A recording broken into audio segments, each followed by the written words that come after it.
the bottom of a worked-out mine. He brews white lightning where the sun never shines. He makes 100 proof like nobody can, and that's why they call him the Moonshine Man. By day he's a miner with a shovel in his hand, but when the night time...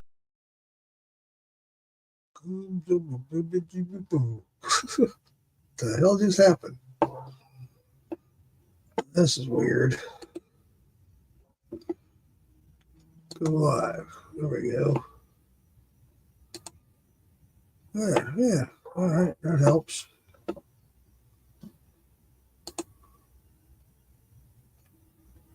One comment already. That was quick. Oh.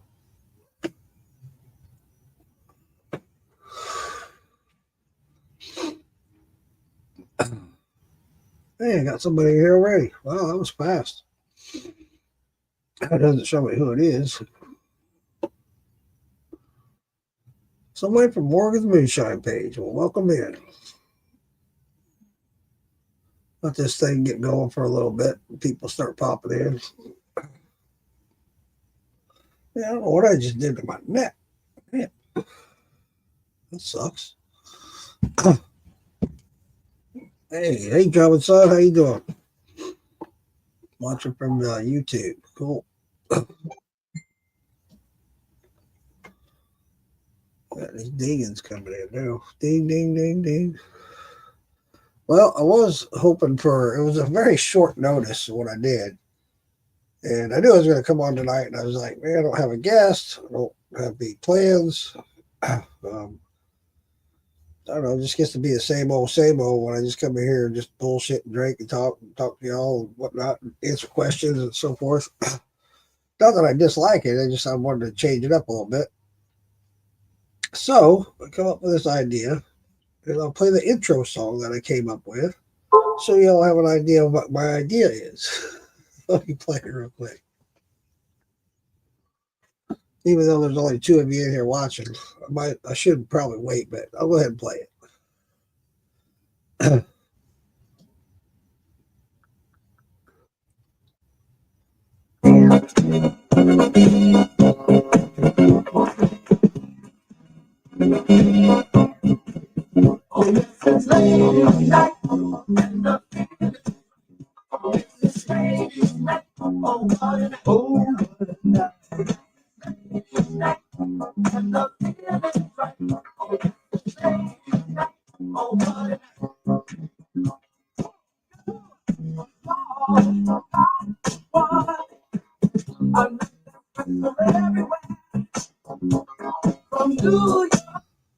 So my idea is, it has been for a long time. I just thought it would be a good time to put it in place, but short notice.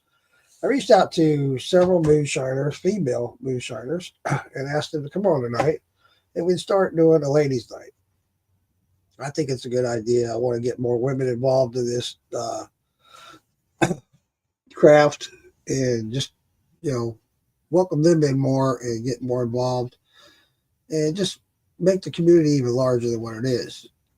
I think we can do that by bringing women in and having a ladies' night and just let the ladies do their thing, talk about the craft, the still, whatever they're distilling, yada, yada, yada. And again, like I said, it was short notice, and I reached out to several people, 5 different ladies that are in the moonshine community, and they all had plans tonight, of course. I gave a 3-hour notice. My bad. But it was just kind of off the whim thing, and I thought I'd try it. I think it's a great idea. You guys, what do you think? I think it'd be pretty cool. I'm thinking about at one point you have to have a host, so I'll host it, of course, in the very beginning. But then, if one of the ladies want to take over and host it, I'll be more willing to let them host it and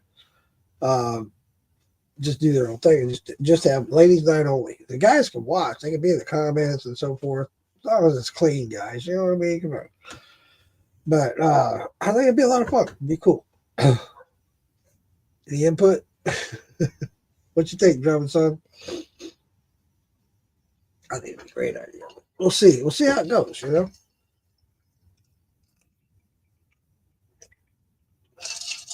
I've talked to a few. they think it's a good idea. They want to be a part of it. And, they think it'll be fun. It's just it was just very short notice tonight. So, but again, like I said, I just usually coming on here without a guest, coming on here just shooting the shit, talking and whatnot. And I wanted to do something different. I've been talking about doing this. Talked to Lisa Day about doing this, and Cassie as well. And I thought it was a good time to start it. These, we need to do it. I want to do it, and just start getting more ladies involved. I invited Amanda, Lisa Lowry, Lisa Day, Erica Unruh, Mama B, just to name a few. But yeah, I thought it'd be cool.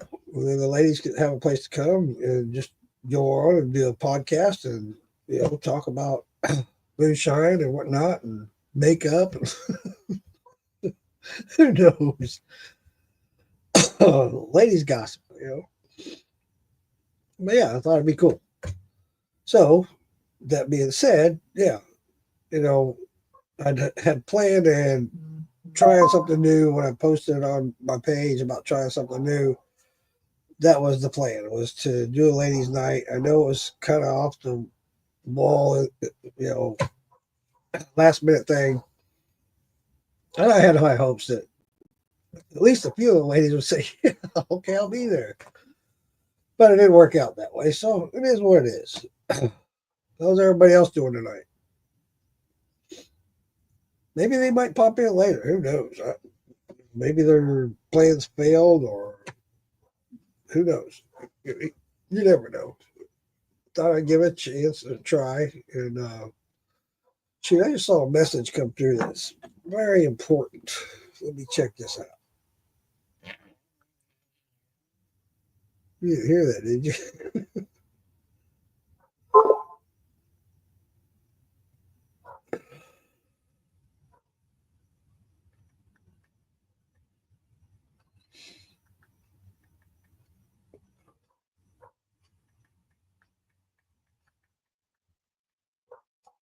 Sorry, guys. This is something that's important. I had a gentleman reach out to me last Thursday, and I didn't get it until Sunday. Yeah, Sunday. I didn't read it. And really nice guy. He did go to Summer Jam this year, him and his wife. Met them, great people. I met him on TikTok. And this is the gentleman that gave Bam Bam the scooter. And he met with Bam Bam and just gave him the scooter. The scooter needed new batteries. Bam Bam, we raised enough money for Bam Bam and got him new batteries for his scooter. Well, last Thursday, he reached out to me, and I didn't get the message until Sunday that he's wanting to donate a 40-foot camper to a family in Tennessee.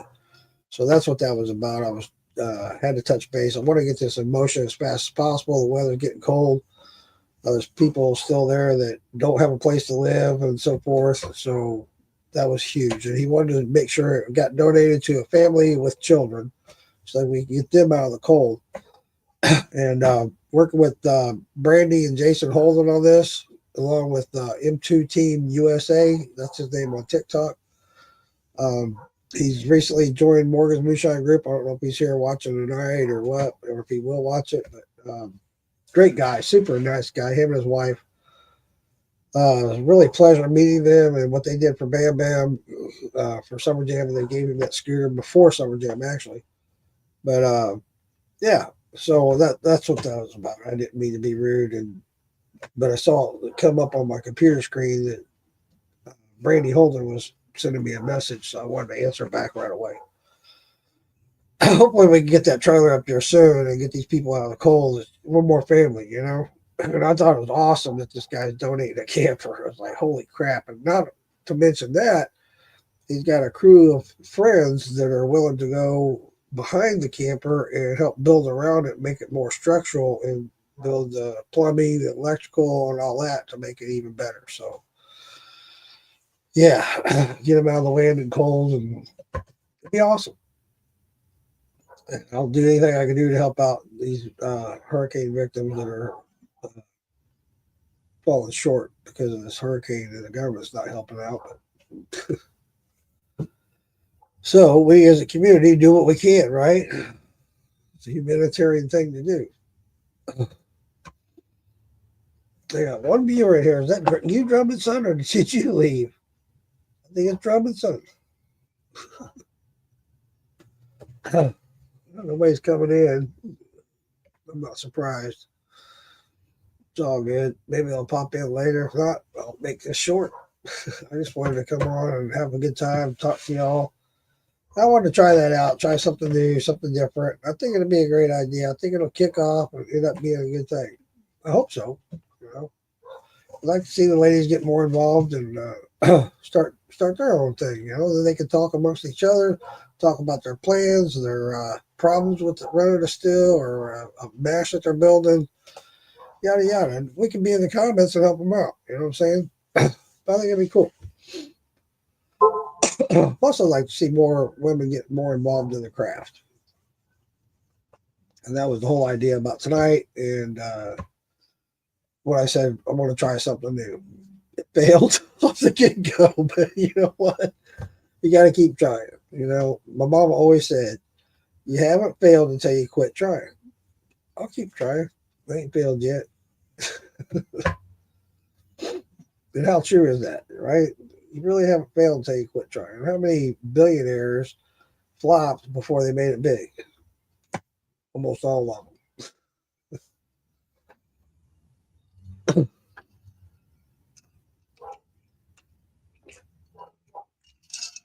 A few on your page. Oh, commenting? Oh, shit. Damn it, I hate that. That I'm not watching that. My bad. I'm terrible about that. I'm sorry, guys. Let me get over to it so I can read the comments because it's not showing up in here. I keep forgetting it doesn't show the comments here. My bad. I apologize. Oh, there we go. There I am. Hey, Lisa. Oh, man, there's 21 comments that I missed. I am so sorry, you guys. Let me back up on these comments. Hello, everyone. Just a buck snort. Katie Parker says hello. Slacks, talk about us guys. Yeah, that's cool too, you know. That's fine. That'd be awesome. Just do what ladies do, right? We do what men do. We talk about deer hunting and making mash and we do all kinds of shit. I just thought it'd be cool.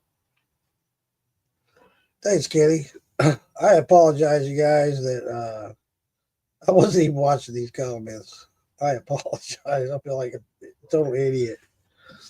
Let me put this where I can just watch it. Turn this off. And then I'll use it as a brace to hold my phone so I can see the comments on the Morning Moonshine page. Oh, shit. There. I don't want the echo. There we go. All right, yeah. That'll work. I can read it now. Well, thank you all for coming in. I apologize that my plans didn't work out quite the way I wanted them to.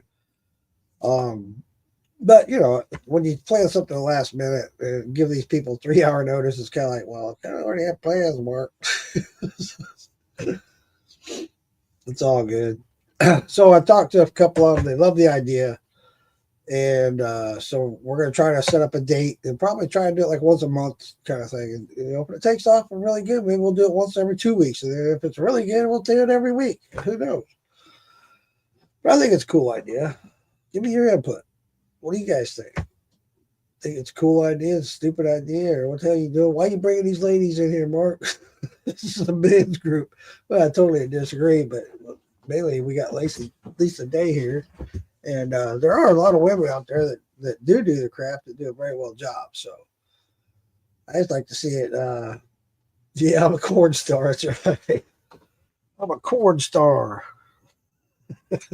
I love that shirt. When Phil Billy showed that to me, well, he showed it on his podcast one night. And I said, dude, I've got to have that shirt. So yeah, I'm glad I got it. I finally got it. It took a long time, but I finally got it. We won't go into that story. Some of us know that story, but yeah. Thanks for noticing that, Kenny. Yeah, I gotta wear my Corn Star shirt. That or militia group when I'm on their group, and or mine when I'm, or I'll wear something related to moonshine. Yeah, they are quality. They are slacks. And you can get one on Phil Billy's page. He's selling them on his. I think he is. If not, just send him a message. Tell him you'd like to get one. So yeah, they're pretty cool. I couldn't wait to get mine. I wanted it to have it when we went to Ozark Moonshine Music Festival, but things didn't work out. And, that seems to be my life story, doesn't it? Hey, you know what? You got yours today? Cool, Kenny. That's awesome. Oh, he does have it on the website? Okay, cool. Sorry, I keep looking away. I'm trying to read the comments on the Morgan's group. Awesome. That's cool. That's good to know that.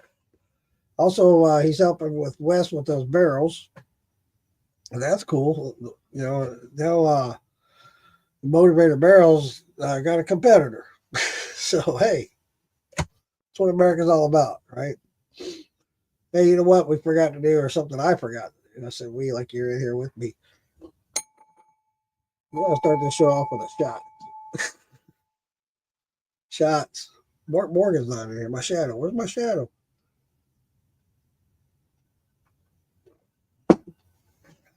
Yeah.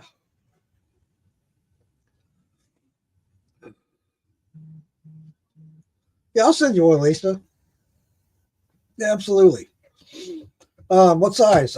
Before I say that, I better say what size. I think we had this discussion before, didn't we, Lisa? Oh. Yeah, I ordered them from Phil to have at the Moonshine Festival in Arkansas, and they didn't get there in time. So now I got 3 extra shirts. So I might just keep one just to wear tomorrow. Awesome, Fred. Cool, buddy. Thank you, sir. How you doing, sir? Good seeing you, man. I figured you'd be doing your own live tonight, Braid. Wes does great work. Yeah, Wes is an awesome guy. I've had some of his products. Man, that guy he can make some good shine.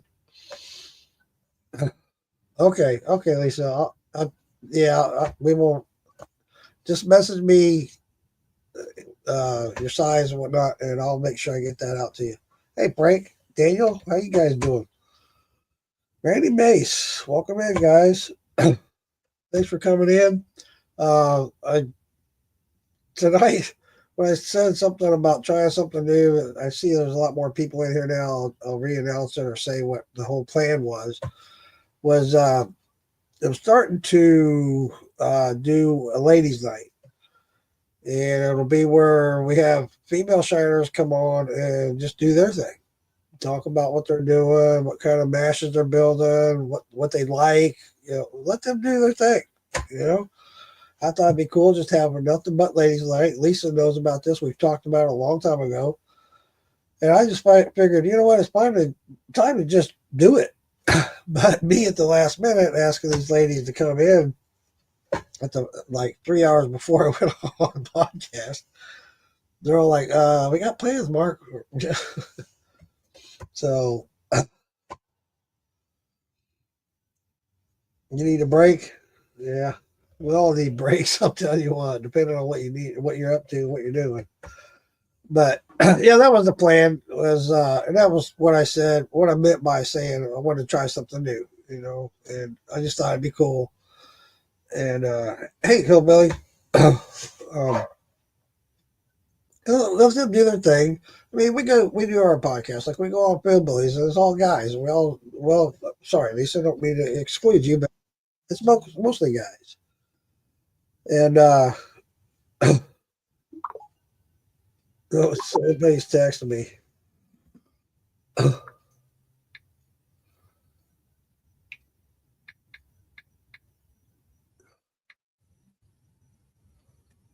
Oh, dang it.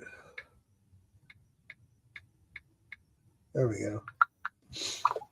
Somebody's asking how they get to it, and I don't think they're a member of Morgan's Moonshine Group, so I directed them to YouTube. They can watch it on YouTube.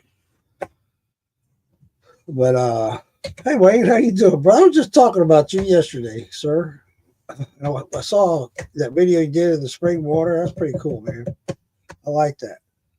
But yeah, I just thought it'd be cool to do something like that. Hey, Rich Ball, that's my cousin, and just like I was saying on Philbilly's podcast, there's a bunch of guys on there talking and just having a good time, cutting up, doing shots, talking about what runs they're doing, yada yada yada. I thought it'd be fair to let the ladies do that, right, Lisa?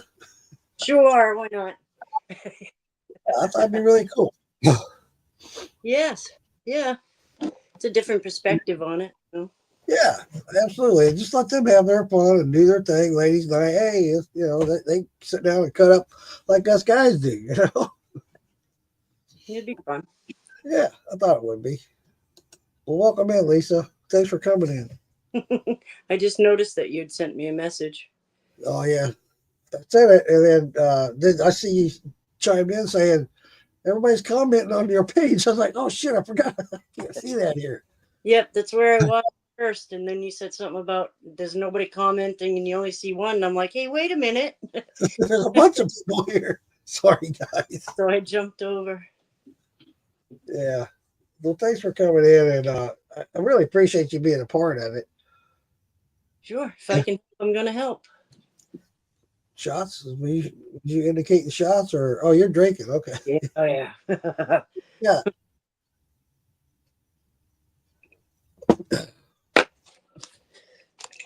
Yes. What's the word on your still? I haven't heard a thing. Okay. All right. Well, Heard a thing. Chip Lewis, how you doing, buddy? They said 3 weeks on the website. It said 3 weeks. So Okay. That makes sense. It takes a while. You got to build it yet. Hey, Scott, how you doing? Welcome in, buddy. yeah, it's a busy season. So, but he said so. Yeah. It's exciting. Exciting. Yeah, I'm excited for you. I can't wait. Doing your own runs and stuff. Yep, I can't wait to put out terrible alcohol the first time. Hey, we all do. I guarantee you, my first batch. And I'm going to be proud of it. That's what sucks about it. I'm going to be so proud. And everybody is, Lisa. I know when I was so excited the fact that I made moonshine. I was like, yeah, man, I made some moonshine. This is badass. I got so excited. It was right around this time of year. And so I was a little tight on money and everything. And I was like, Christmas presents. I know what I'll do. I'll give everybody moonshine. Hey, Lynn, how you doing, sweetie? But so it was later down. Well, so I went over to my brother's for Christmas and handed out all these jars of moonshine with a bow on top of it. They're all, thanks, Uncle Mark, blah blah blah. And it was later on, it's a long time later, probably 2-3 years later, I go over to my brother's and he offered me a drink. I said, yeah, sure, man. So he reaches in and opens up the liquor cabinet, and I see all these jars of my moonshine in there. And I was like, how'd you get all these jars of moonshine, dude? I never gave you that many. I think I gave you like 1 or 2. He goes, man, I got to be honest with you. That shit you gave out for Christmas, nobody liked it. It sucks. It tastes like shit. He said, and I ended up with it all. I said, well, give it back. I'll go home, take it home and rerun it. Shit. That's funny. All right, man. I'll get you that later, Lynn. You did your coffee run, you said? Yes, that came out phenomenal. It's gone. It's all gone. I got like half a jar left. Wow. Yeah, most of it was gone before I even made it. I had people asking about it, and I was like, you know what? It's been a while since I did it, so I did it. It came out better than the first one, and it's like you smell it. Damon was here, right? Yep. And he came in Sunday, and we went to dinner, and when he got back, I had him smell it. He Smelt it. He looked at me. He's like, "No, you gotta be kidding me." Then he takes a shot of it. He says, "Oh my God, Mark." Awesome. Yeah, it came out really good. I'm really happy with it, but it's gone. It's all out the door. I think I got like a half a jar left. I ended up getting 13 and 3/4 quarts out of it. And I proofed it all down to 100 proof. I was going to try 90, but I kept tasting it. I'd drop it 10, drop it 10, drop it 10. And it tasted really good at 100. So I was like, I'm going to leave it right there. Yeah. I'd hate to drop it another 10 and go, damn it. Yeah. Yeah. And lose it. Yeah. I had one person that wanted it at 160. So I had to set a jar aside at 160. But I'll tell you what, David tried it at 160. And it's not that bad at 160. It's not. Wow. You just get a lot more flavor coming over with lower proof. You know, you don't have that bite. Great. And it just comes through a whole lot better. Ooh, that's a buzz. I make the coffee during distillation, Scott. I don't have I have the phone for the comments. That's what I'm doing. If you see me looking off to the side, that's why. Hey, Tracy Bumgarner's in the house. One of these days, I'll get a time and a date hooked up with Tracy and have him on this podcast. We keep talking about it. We never can hook up on a date. Yes. Yeah. He's interesting when he comes in. Oh, my God. I love Tracy. He does such good work and a great guy to talk with and be around. Been trying for, I don't know, 6 months now, Tracy. He's got so much stuff going on. Yeah, the guy, he's like a man that's peeing all over the damn place. It's like, God damn, I can't keep up. And Alfredo, too. I can't keep up with you all. Yeah. Alfredo's got that release coming out the first of the year. Y'all plan on going to that? And he's got that Sugarlands thing. And That's the first of the year. him and Doug, right? Yep, him and Doug. No, I don't infuse it. I got it in a thumper jar and I run it through that thumper, and then I have another empty thumper jar behind that. So any color that comes over, it's going to dump off into the second jar and it comes out clear, Scott. That's how I end up doing that. I did the same thing with a root beer. Alfredo turned me on to that idea. It worked great. I love it. No, I was busy listening to you. I didn't even notice that you sent me a message. That's all good. Tracy says he's wide open working on the distillery. 2 is taking even more time. Yeah, I'm sure it is, buddy. Those projects always do take more time than what's anticipated. And it's just like my job. They're putting in that brand new press. They want it done by the first year. And it's going to be tight. It's going to be tight. What makes a run super heady? Good question, Toby. I'm not too sure what you mean by that. If you get a lot of heads, are you saying you're going to get a lot of heads off of it, or I'm not sure. So sure, I know what you mean by that, Toby. Well, I'll reach back out to you, Tracy, and we'll hook up a date this coming Tuesday, 1 week from today. I've got Alan Bishop coming on. He's going to be a guest on the podcast, so that's going to be a great time. I love Alan Bishop, great guy, and I love having him on here. And you guys be sure to pop in and check him out and ask him some questions, pick his brain. Very, very talented and very informative man. Well, he has his little fingers and mind into everything. Oh man, yeah, it's amazing. Yeah, he's another one. He's all over the place. Yeah, he likes a lot of different things, and he's knowledgeable about them. Well, I don't know how to answer that, Toby. You're asking what makes the run super heady, and the more heads than hearts. I've never had that, so it would have to be something to do with what it's made of, or the fact that you might be running it too hot. I don't know. I really don't know that answer, buddy. I wish I could tell you. Maybe somebody else in the comments can answer that for you. I can't. I don't know the answer. I apologize. I always have on my 20-gallon runs. The most I've ever had on the heads was 4 quarts, and that's been. I was like, what the hell? But then I had the hearts tapered out and did well, but I didn't get as much, of course. But yeah, I always get more hearts than I get anything else. Hey, David Dance, good to see you, buddy. I hope you're feeling better. Yes. Yeah, with the really high starting gravity. Yeah, I could see that. That makes sense, Tracy.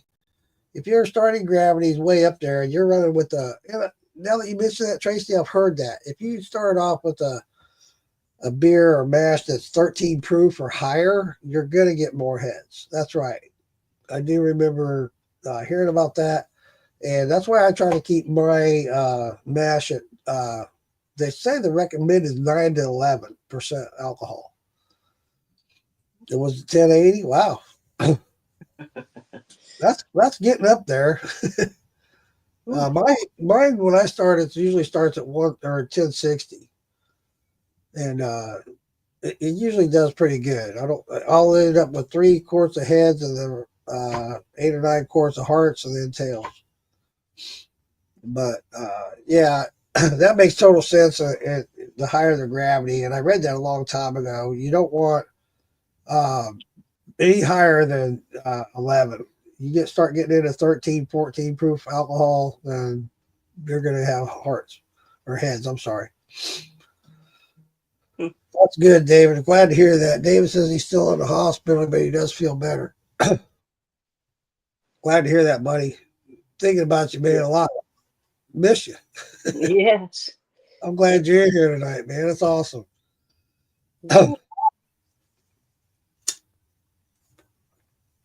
Yes, Lisa, I'm still smoking. I smoke too, so I It can't. was almost 4 months. Almost 4 months, and I went back. I was like, God damn it. Now I smoke more than I ever did. I smoke. I limit myself to when I'm going outside with the dogs. Yeah, that's why I'm out here all the time. I don't smoke in the house, so it's either out in the shed or out on the patio or when I'm working in the lawn or whatever. Yeah, I smoke more weed than I do cigarettes. Yeah. Good night, Kenny Parker. Kenny, you out, buddy? Good night, hon. All right, Kenny, I didn't see where he made the comment. Maybe I need to scroll. It popped up on my screen, so he might have been a message. Toby, you've been going on. That's what I'm doing now, Toby. 2 packs a day, and it's like killing me. Especially this time of night, I start hacking and coughing and carrying on. I was like, God damn it. That's why I need more shots to kind of through down my throat. A pack of cigarettes took me 2 days. Wow. See, it's the opposite for me. 2 packs last 1 day. It used to be a pack and a half. Then I quit for 4 months. And now here I am smoking 2 packs a day. God damn. Oh shit, my fan died. It's it seems like it's 80 out here right now. I know everybody else out here is probably freezing to death. I don't know what it is here now. It says 30 degrees here now. Oh wow. It's freezing rain. That's pretty good. Cool video you sent me of the deer. That's awesome. Yeah, that was 2 nights ago. It was really coming down with them big flakes. David Dan says, miss y'all. I've got to give them up. Got COPD. Yeah, I'm not far behind you there, buddy. I think that's why I'm coughing so much. I know the wife, she'll be laying there in bed. She starts coughing a lot.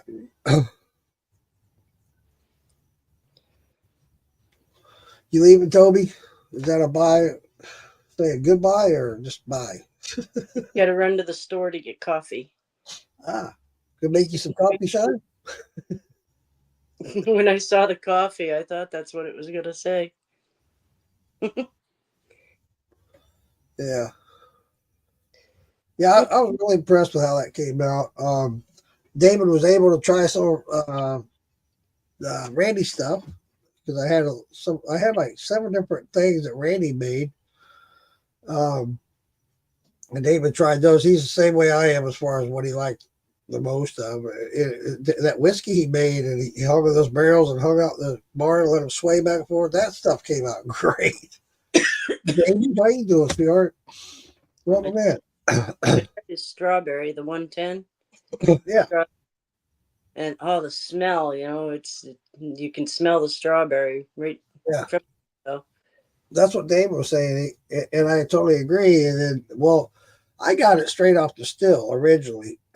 Actually, he gave me a jar of it originally, of what you got, and I set it aside and didn't do anything with it. And then I went up there like 3 or 4 weeks later, and I was getting it straight off the still. And I got it at 140 proof, and I kept meaning to proof it down, and I never did. I sat out here doing shots of it. Yeah.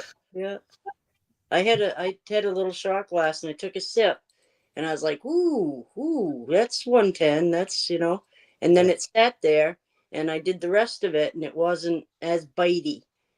From after it sat in the Sure. shot glass for a second.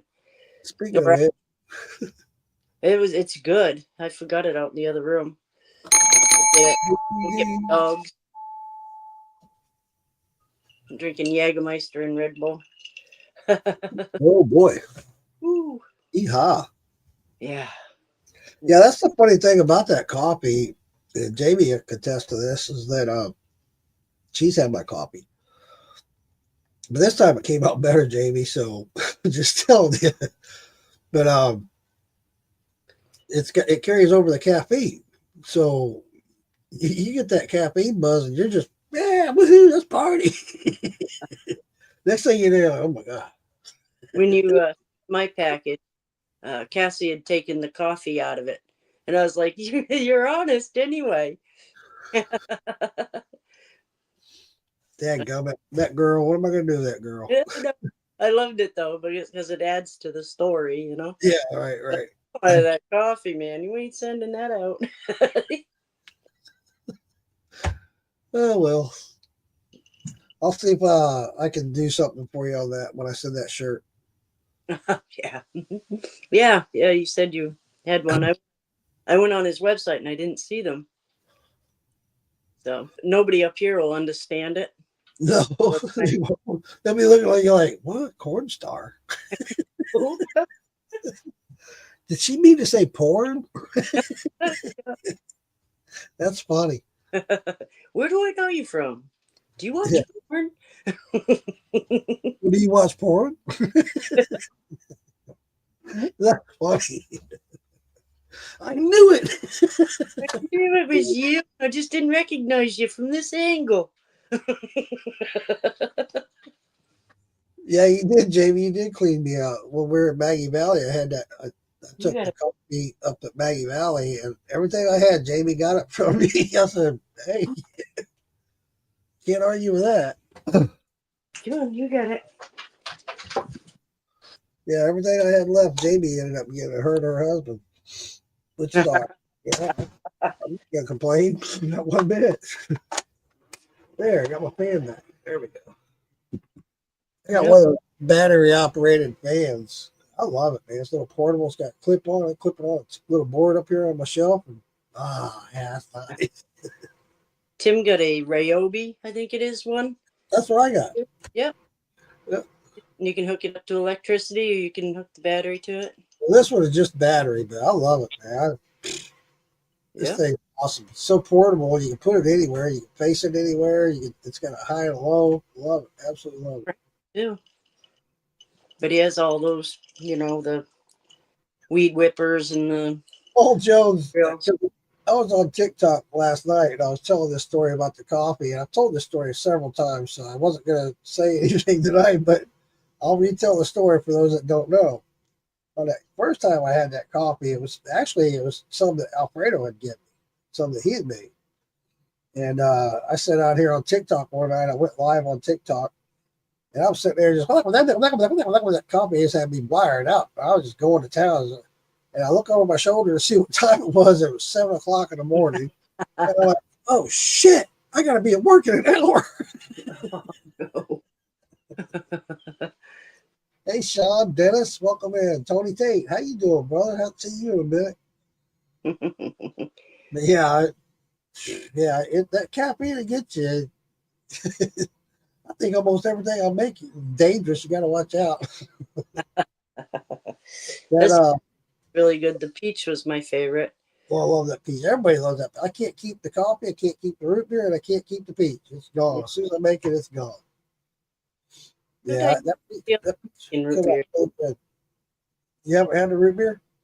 No, I had the root beer. I had the clear and the colored root beer. Yeah, both. Yeah, I see cool. someone was making root beer. Oh, nice. Remember who it was? Yeah, Tony, I'm doing great, buddy. Thanks for asking, and I hope you're doing great as well. Tony Tate, he's up there in Tennessee. He's up there in Andy Griffithville, Mayberry. Mayberry, USA. You said you had a camper somebody was going to give to somebody in Tennessee? Yes, I don't know. He's not on Facebook a lot, but he is on TikTok. That's where I met this gentleman. He's a great guy. We got to talking on TikTok, and when we all, hey Mike, how you doing, buddy? When we all went to Maggie Valley, him and his wife went, and he's known on TikTok as M2 Team USA. He's military, ex-military, retired military. He lives in Alabama and no, Mississippi. I'm sorry. He lives in Mississippi. And he and his wife have been taking once a month, ever since Hurricane Helene. They get a bunch of goods together. Once a month, they drive it up to Tennessee, Greenville, to drop the stuff off. He's got a good friend of his that lives in Greenville. And a couple of them, there's like 4 or 5 of them that get together from the church group that he goes. And they go out and help the people in need. So one of his buddy, hey, my brother's watching. How you doing, bro? David Morgan. I can't believe it. He's never on Facebook. But one of his buddies has a 40-foot RV camper. It's got 4 pullouts. This thing's nice. He sent me pictures of it. It's like, oh my God, dude, this is immaculate. This is a nice setup. He donated it. And so he reached out to me and asked me if I knew anybody that would know a family up there in Tennessee that, that had property that needed a place to stay, because there's a lot of people that are homeless still. Right. And the first person that popped in my mind was Jason Holden. So I got a hold of Jason and talked to Brandy, and Brandy's in touch with him, and they're going to set it up and they're going to work it out. Brandy knows of a family that's got their own property, but they're having a hard time with a place to stay and all that. So she's going to help with this guy. His name is Mike, and they're going to get together on that and make it happen. So, and then on top of that, this guy M2 Team USA, him and his 4 buddies are going to go up there and help build a place. Nice. Get it. Yeah. I was like, yeah, man, that's awesome.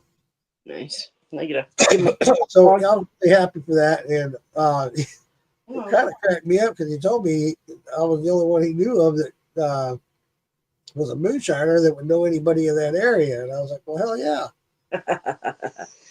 So yeah, the first one I thought of was the Holdens, because I know they're very active in it, and they're right there, and they have family members there and whatnot. They know a lot of people, so I figured, hey, I'll reach out to them. She said, oh, hell yeah, I know 3 families right now that need it. Yep. Nice. So, yeah, that's going to work out, I hope. And they just need to touch base with each other and work out all the details. Him and his buddy are going to drive it up, and, along with a lot of goods that they've collected, and set it up for them and get it going. This year's really been, Yeah. They've come out and done, it's Brandy and Jason they've gone above and beyond. Oh, yeah. Yeah, a lot of people have. Yeah, they've reached out. I had him on that podcast right after the hurricane with him and Amanda, and he was saying that Maggie Valley was pretty well under control. They were taking care of themselves at this point, and everything's fine. And so that's when they started reaching out to neighboring towns and whatnot. So yeah, it's all good. glad to see it. Glad to see it happening. Everybody's coming together. I've also seen some They are. They're some right. people donating other campers as well. That's great. That's huge. I mean, it's small and compact, but you're out of the cold and got a place to lay down and go to sleep. Yep. Yeah. I think it's awful what they're doing with the people with those tiny homes, the saying, you can't put them on if you don't own the property. And, Right. yeah, Yeah, that's kind of the speculation here too. They can't do anything unless they own it, and so that's kind of the plan. But at least it's just one more step. It's one more family that's out of the cold and got a place to sleep, and so the more they can help, the better. So yeah, it does suck that they have to own the property, yada yada. They also have places set up. I was talking to this guy. We were talking about there was a point, one time and point where the hurricane come through here in Florida, and they set up all these really tiny homes that they were basically the little camper things. So not even campers, but little tiny mobile homes. Right. And a lot of places here in Florida end up making like communities out of them. And then once everybody got back on their feet and whatnot, they got bought out, and now it's like a rental property thing now. So, I mean, it can work out all the way, and I don't understand why stuff like that hasn't really happened. It's like, why are they doing shit like that? Yeah. Yeah. Well, especially where there's a need, I could see them saying, in 2 years from now, get out of damn homes. But by years, get your own place built and do blah, blah, blah. Or like they did here in Florida, if you couldn't afford it or you didn't have your own place, you could stay here and pay rent. Okay. That was cool. It worked out, Jamie says, Brandy and Jason are angels. Slacks asks Lisa, where are you getting your still from? I just commented from Phil. Well, you could say it out loud so everybody knows. Yep, from Phil Billy by way of Kenny Parker, actually. Yeah, awesome. He was the one that got it all running together. It'll be a 5-gallon, he said, with a cap and set up for tri-clamps at the top. Tri-clamps is the only way to go. Yep. And I had the unions on mine for years and years and years. They came out with tri-clamps. I was like, mine works fine. Then I started having a leak problem on one. I couldn't get it tight enough. I put the plumber's tape on and I did everything. So I finally reached out to Andy Stills. He hooked me up. They put the tri-clamps on there. It works great. Don't have any problems. It's a lot easier to set up. Yes. I like it. In fact, I'll never do any different from here on out. I went with a 5-gallon because I'll be alone. I want something that I can manhandle easily. Yeah. That I have the same one that you're getting. And I tell you what, Lisa, you're gonna be really happy with it. It's nice. I like it. It's very simplex. It's very simple to use, easy to clean. I love it. I absolutely love it. I'm gonna start using more of it. And dumbass me here, I'm sitting here going, well, I can't make enough. I don't have enough. Every time I do 20-gallon mash, it's gone. I can't keep up. Well, shit, dummy, you got a 5-gallon right here. You might as well do 25 gallons instead of 20. Yes, yeah. I figure it's cheap for me to figure out what's, until I can figure out how to actually do it. It's going to be cheap for screwing up. Yeah. Gonna. And that's the other thing. One of the reasons I got this was to do experiments, like I talked last night when I was on TikTok. The gentleman asked me if I think it was Paul Jones. He's here right now. Somebody asked me if I ever did a rice. I've been wanting to do a rice. So it'd be a perfect one to do a 5-gallon on, just trying it out, see how it works out. Instead of trying a 20-gallon mash, I might as well start off with a 5-gallon. If it works out good, then I'll do a 20-gallon. Hell yeah. I'm excited about the brandies and the fruits and the foliage ones that I can do. Yeah, you could do some gins. Yeah. Yes. Yeah. Yeah. Yeah. Or do like Alan Bishop, do some absinthe. Yes. I absinthe. I don't like the licorice flavor. Oh, I do. I love the buzz of it, and I don't think I added enough water to it too when I did mine. Oh, Maybe. Shadow, what's up, Shadow? Oh, there he is. There he is. You came in too late, buddy. I said your name a long time ago. Now you're just now showing up. Don't even call shots. We just did them. But yeah, he did that amethyst absinthe. That's beautiful. Oh my God, yeah. Yeah, we're going to touch on that next week. We're going to be talking about that. Oh, I want to know more about that because I'd like to try that myself. Yes, yeah.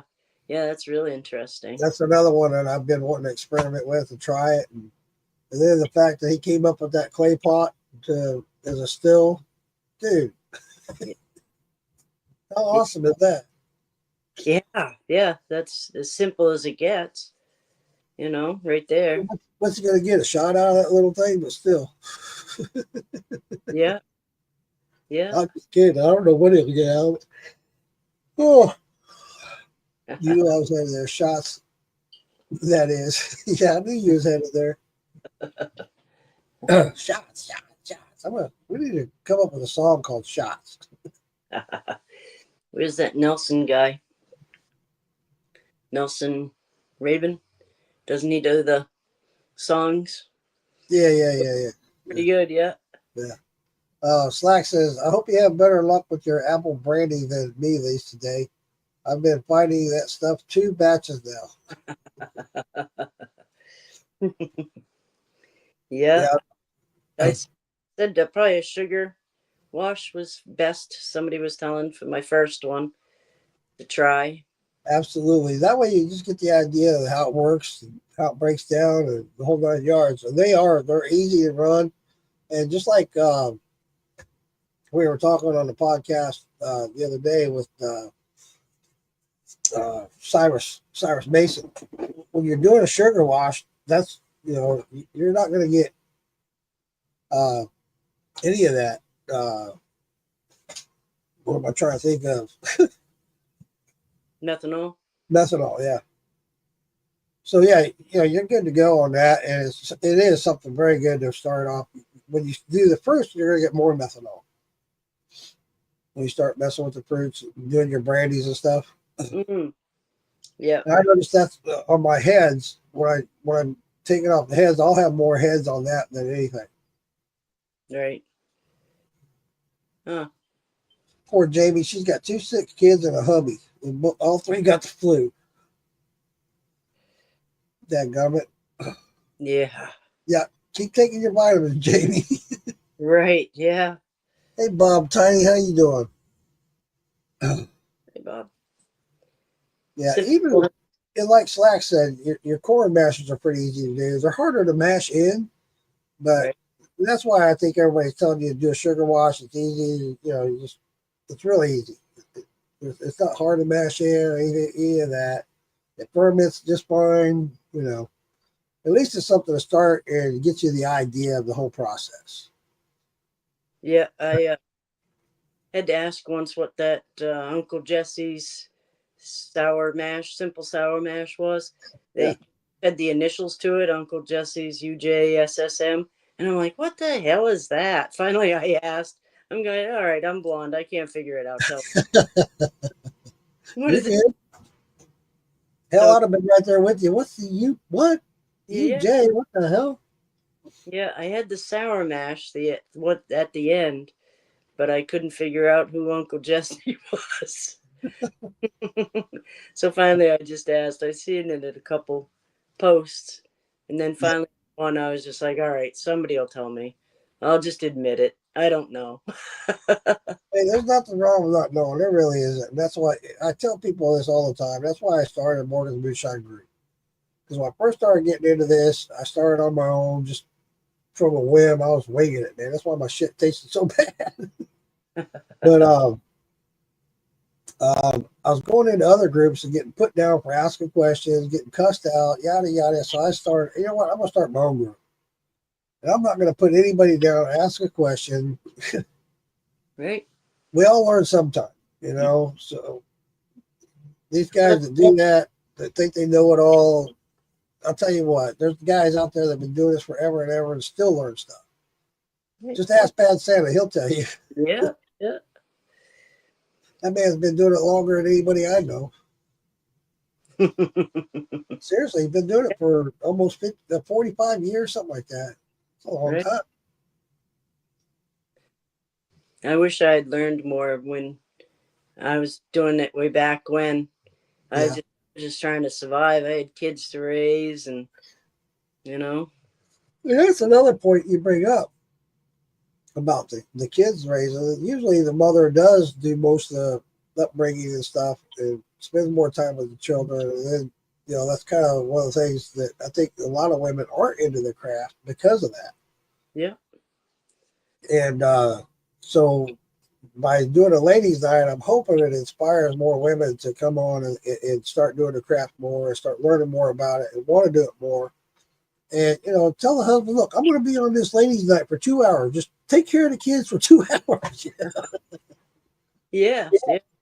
Well, I don't go out. I don't go to a bar. I don't, do anything. So you guys are my night out. Yeah, right. Yeah, same here. This is my night out. That's right. Good point, Lisa. Good point. So, If you ain't learning, you ain't progressing. That's right, Slacks. You're absolutely right, buddy. yes. Yeah. And, to add to these guys' point, the corn is not hard to do. It's not, but it's a lot easier than to do the sugar wash than it is to do the corn just because of the mash in. Right. Well, it gets you into the motions of it, Yep. knowing what you're hearing and what you're smelling. And then once you do a sugar wash and then you do move on to corn, you'll see the difference on how it runs too. It does. It all takes different turns, and you'll start getting used to it. Well, it's doing different. I'm doing a fruit now, but it's doing different. What did I do wrong? oh, I'm sure I'll be full of stuff, silly questions, And All right, Jamie. Thanks for coming in, Jamie. She's got to go take care of the kids. good All night. right. I'm sure, and somebody might learn because I asked, somebody Yeah. might. I got a new guy from the Canada who's been on here, and he's asked me a few questions, and I said, if I don't know it, we'll reach out and find out who does. Right. And somebody, it might be like you said, Lisa. I've had people pop in and ask questions that they even said in the beginning, I hate to ask this stupid question, but blah blah blah. And everybody, other people that are watching, were afraid to ask the question, but they see the answer. Oh, fucking A. Yeah. Right. Right. Well, I'd seen that UGSSM or whatever in a couple posts, and I'm like, what the hell does that mean? I knew it was, a recipe, and but I just didn't know what it stood for. And finally, I asked. I was like, somebody tell me. Yeah. In fact, this guy asked me a question today, and I don't know the answer to it. And I've been using one forever, the hydrometer to check your mash. What's that called? I don't even know. I don't know. I know we all use the hydrometer to check our proofs, but what's the hydrometer called to check your mash? The ABV. You mean the gravity? ABV? Is it ABV? I don't know. Yeah. See, I got to look into all those things. That's why it gets you into the system of it, like the scoops you need, the strainers you need, those things, it gets it. That's what I have to do and pay attention to, how people are doing that. And there's a lot of different ways, and in the beginning, Lisa, you'll just start using what you have, and then it'd be better if I had this. I won't have to ruin this, or yeah, my You'll boyfriend figure it got me a brand new turkey fryer, the base in the pot that Yeah. goes there. So he got me a brand new one of those, and he bought those window wells, like when you put in basement windows, is that window well that goes around, and he got me that to go around it for the wind, Awesome. keep it. Dude, Lisa, when I first started, I did with that little 5 Olympic still, 5 gallon, and I always set it up on the patio. I told this guys last night, every time, without fail, I'd go out there and I'd set everything up, fill the pot, I'd get everything going, nice, calm, beautiful day. All of a sudden, as soon as I hit that fire, here comes the wind and the rain. I'm like, what the fuck? Without fail, it always did it. Mark, like Shadow says, there's been some famous ladies shining. Absolutely, Mark, you're absolutely right, buddy. A lot of them. We need to get more though. Hey, Wesley. Wes. Thank you, Slacks. You guys are gonna be my backup. I'm gonna ask a lot of questions to you guys, and you're Absolutely. all different Cool. answers. Yeah, and you'll find out what works best for you. Right? You will. You get all kinds of different answers. We all have. Well, this guy said this, and this guy said so. Try both of them. What works best for you? Yeah. And you'll figure it out. And you'll know I like it this way. Then do it. Yeah, it's another new addiction for me. You know how you dive into a hobby, and Yeah. start off with something simple, and then you I'll get tell you this. Everybody in here that are moonshiners could contest to this, Lisa. When you fire up that still, just before that drip comes out, you start smelling that ethanol, and it's like, here it comes. And then here it comes the drip, and you're like, oh man, you're hooked. You're hooked. yes. Yeah. It's like crack. Yeah. Wesley says he's been talking to Hydro Man. He tuned in late. Then you're good, buddy. Slacks, check out my video on TikTok on that strainer lid I made for 5-gallon buckets. Yeah, absolutely. Very. Simple make, and when you make your 5-gallon mashes, it's the trick. It saves you a bunch of work. Oh yeah. Hydro Man there, Randy, he just got some bags that they're like the bubble hash bags. Yeah, he reached out to me about it, and with Christmas being here, things are a little tight. I want to get a couple of those bags, but it's like, man. Yeah. Yeah, That worked really well. oh yeah, hell yeah! What a find he made right there. That's huge. The guy's going out of business. He's got all these bags. And I talked about that the other night. That's what I want to start doing. I talked to David about it because I do the potato mash so much. Well, you got mashed potatoes. You try to strain that out of your mash. It's a pain in the ass. So if I got those strain bags, what I'll do is I'll start putting the potatoes in that bag and then throw it in the wash. Right. When it's done, I just pull the bag out. Yeah. That's cool. That's really cool. That's a good. Yeah, that's big. That's huge. It's cool that he found that, and I hope it all works out really well for him and others as well. So if you're watching and you want to get into them bags, get hold of Randy. Get a hold of the Hydro Man. Yes, absolutely. Oh, I should show you that you sent me a package, and he sent me a knife that one of his buddies had made. He's since passed. Matt Matthews is his name. Oh wow! Knife. It's a hand knapped knife and a couple arrowheads that Randy made. And cool. Shark teeth from Nice. Beach. We don't get that type stuff. And that brandy and Hey Curtis, welcome in. stuff that he had sent. It's really cool. I haven't made a video. I figured I'd catch him on live at some point, and I'm sure he'll be popping soon. He busy. did you got his strawberry? Did you get anything else? No. Okay. No. I think he's nervous, Yeah. Oh, absolutely. I'm still nervous. Are you kidding me? Yeah. Hell yeah. I just shipped some stuff out today, and I'm like, oh my god, I hate doing this. Yes, yeah. I'm talking on live about it, right? Yeah, that's strawberry. Lisa, did your stickers get there? Your koozie went out today. Hopefully it makes it there in a regular envelope. Ha ha ha. I know. Thank you very much. I'll send your full leaf clovers out. That's cool. Leaves. Man, you've got a shitload of 4-leaf clovers. I know. I'm almost out now. Well, don't get rid of all of them. You're gonna lose all your luck. I sent Mama B, I don't know, almost 40 some odd of them. Good Lord. And I sent them out with each of my stickers I sent out. I love your sticker. I think I got it here. I got a stack of them. I got a stack of them here. I need to get on my mash barrel. I've just been lazy about doing it. We gotta get some more made. I'm waiting for him to have this sale. I'm a cheap bitch. Sorry. Hey, there's nothing wrong with that. There's nothing wrong with that. I try to live. I don't know what I did with it. Oh, here it is. No, I don't know what I did with it, Lisa. I I had it out here the other day. I haven't brought my stickers. I got like 4 people that have sent me stickers. Wes's. That's Wes, yeah. Yeah. I haven't brought his into the bedroom in here because I'm not allowed to have them until I can send out my stickers. Oh, brought him into the bedroom. Here where I can't have them. I got his, and Jason sent me Oh, some. here it is. Hillbilly Glass Barrel sent me some. Yeah. There we So go. There you go, Ditch Witch. Yeah, that's awesome. I love it. That's cool. Yeah, I got it. Well, what I've been doing is putting them on my mash barrel.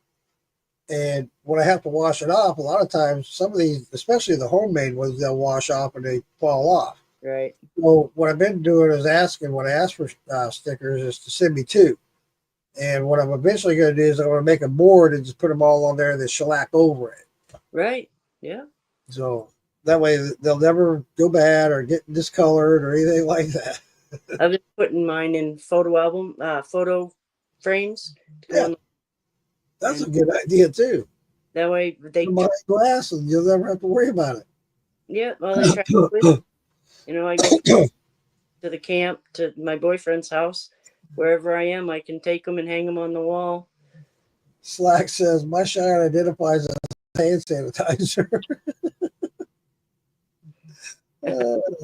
Scott Thompson, how you doing, buddy? Been a while since I talked to you. Get on Scott Thompson. All right, I'm gonna do another shot. Shadow's not calling it, but I'm gonna do it. I guess I gotta hit the bell.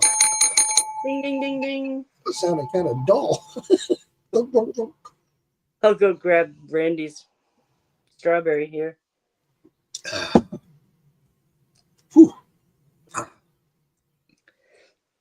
Today I should go in the house and get that coffee. Keep me going. Today is my son's 22nd birthday. I saw you made that post. That's awesome. Yes. That's cool. Fine young man. Slack says he needs to send you some of his stickers. Yes, I'll send you some back. I can't right this minute.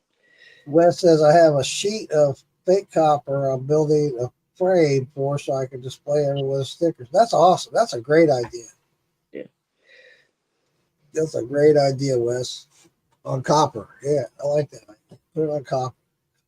Yeah, I've been putting mine in the. Send you a copper colored sticker. It's gonna just kind of disappear into the copper. Jason had Go ahead. holographic looking ones. Jason said. Yeah. Nice. Poker chips. Nice. Yeah, I want to. I think next time when I do mine, I think I got like 30 of those challenge coins left, something like that, 25 or 30. Once they run out, I think I'm going to go to the poker chips. They're a lot cheaper. Yes, yeah. They come to like $1 a piece. The ones I got are like $29 a piece. No, I think at $19 a piece at my cost. There you go. I like it. On my table every day. Cool. Right here. Hey, maybe not. Back. But yeah, it's plated aluminum, I think, pretty cheap at Lowe's. Oh, okay. That's a good idea, though. I like that idea, Wes. That's pretty cool. Yeah. They put a frame around it. Yeah, that'd be cool. I got to get this shed cleaned out. First I got to get the garage all cleaned out and everything. I got so much stuff out there. I'm just going to give it. There's Randy. He just popped in.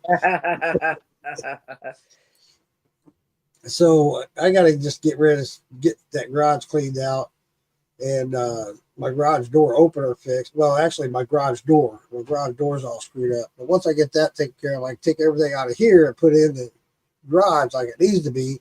And I'm just going to set this up just for my shine shed. That's all it's going to be. It's shine.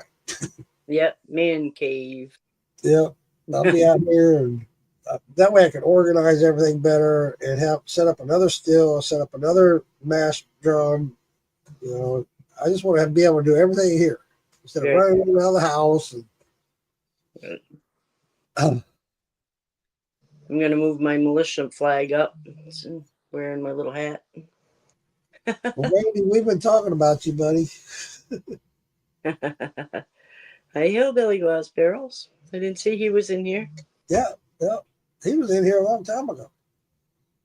He sent me stickers that are out in the other room I'm not allowed to have yet. If I can't send them stickers back yet, I can save them out there, and that way I like that. It's a good idea. I'm not Okay. allowed to have them. Nothing wrong with that. Nothing wrong with that at all.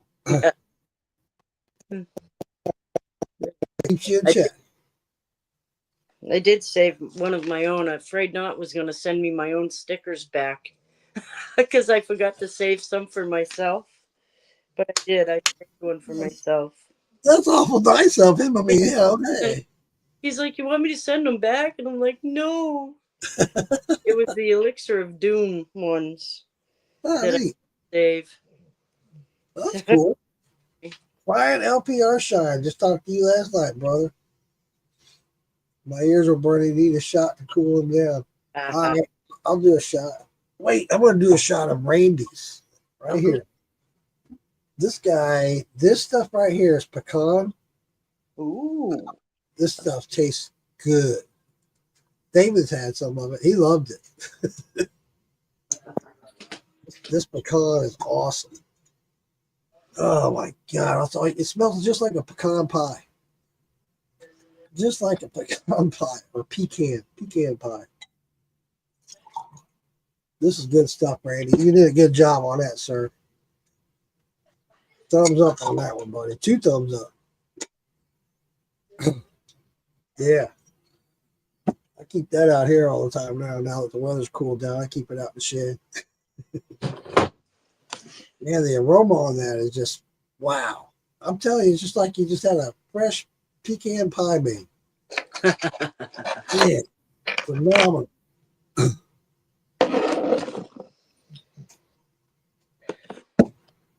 I forgot. Nice and smooth. I can't get over how smooth that is. Randy, what proof is that? Camden. You gotta tell me, Randy. This is. I hope I got my strawberry brandy. There you go. I forgot a shot glass. So. Ah. Oh, Nothing working beyond my expectations. Now, if I can replicate, dude, if you can replicate this, you're going somewhere, man. 'Cause this is good. Mainly your whiskey. His whiskey is off the chain too. The strawberry burning your eyeballs, is it? no, it smells really good. Yeah. I like of is the strawberries. You know, the really fresh. You can smell the fresh in it. Well, you know what? It's funny. This was supposed to start off with B, Ladies' Night. It turned into Hydro Man Night.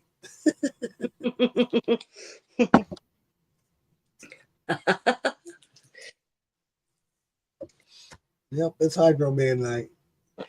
What's up, Brian? How you doing, buddy? Brian LPR Shine. He was on my live on TikTok last night.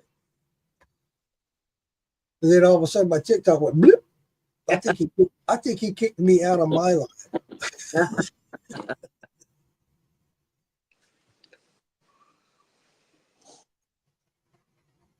What changed that? What do you mean what changed what? Was 120 when it went in my vessel. The secret is in my barn. Creek aging. Yeah. The way he ages this shit, I'm looking at him going, one, I was like, okay, but he puts in the creek too. I'm like, what?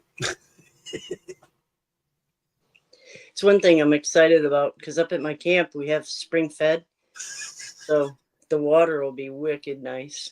Oh, nice, yeah, spring good water. Yeah. You can see it bubbling right out of the ground, right where my well is. That's one of the things I like about Florida. They got all these natural fed springs. That's the same way. They see you walk down a creek or a river and you see it boiling out of the ground. It's pretty cool.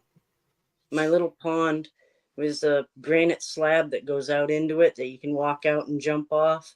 And you Nice. walk out onto it and it makes your ankles hurt. The water's so cold. It Yeah. does. Ankles hurt. There's a spring that I used to go to and take all the kids and grandkids to, not too far from my house, about 40-minute drive. And it's 72 degrees year round. In the summertime, you jump in there and all the kids are just sitting there in the shaking and shivering. It's like, God damn, feels good, kid. Shut up. Stop it. Yeah. Yeah. Wes says his strawberry tastes like seeds and stems. Sorry, Wes. Oh, man, that's funny. Really good.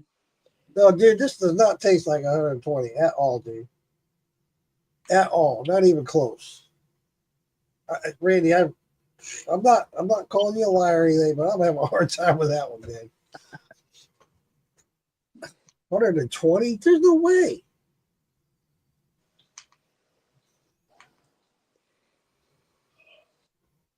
The pecan, Lisa, you're gonna love this pecan. Oh my God. Expensive fall, yeah. Randy strawberry came out really good. I liked it. Expensive fail. Ooh. Oh, it says fail. On my glass said expensive fall. I was thinking this fall was expensive. Strawberries ain't cheap. No, They're not. We got a strawberry fest coming up here soon here in Florida. I think it's in February. So I'm looking forward to that. A lot of good bands coming. I'm looking forward to that. I'll be at this one. Cody Townsend, how you doing, buddy? What's up? How are y'all doing? Doing great, Cody. Doing good, buddy. How you doing? How you doing? Hey, Randy, what were those pieces of wood that you sent me?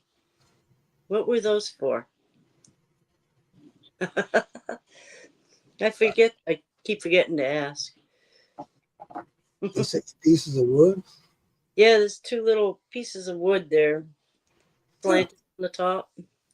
Huh. You have a hole drilled in them. It's all carved into them. And I thought it was for the arrowheads to sit in. Because he sent me some arrowheads. Those are cool. Awesome. Very cool the way they napped like that. I got some of those arrowheads.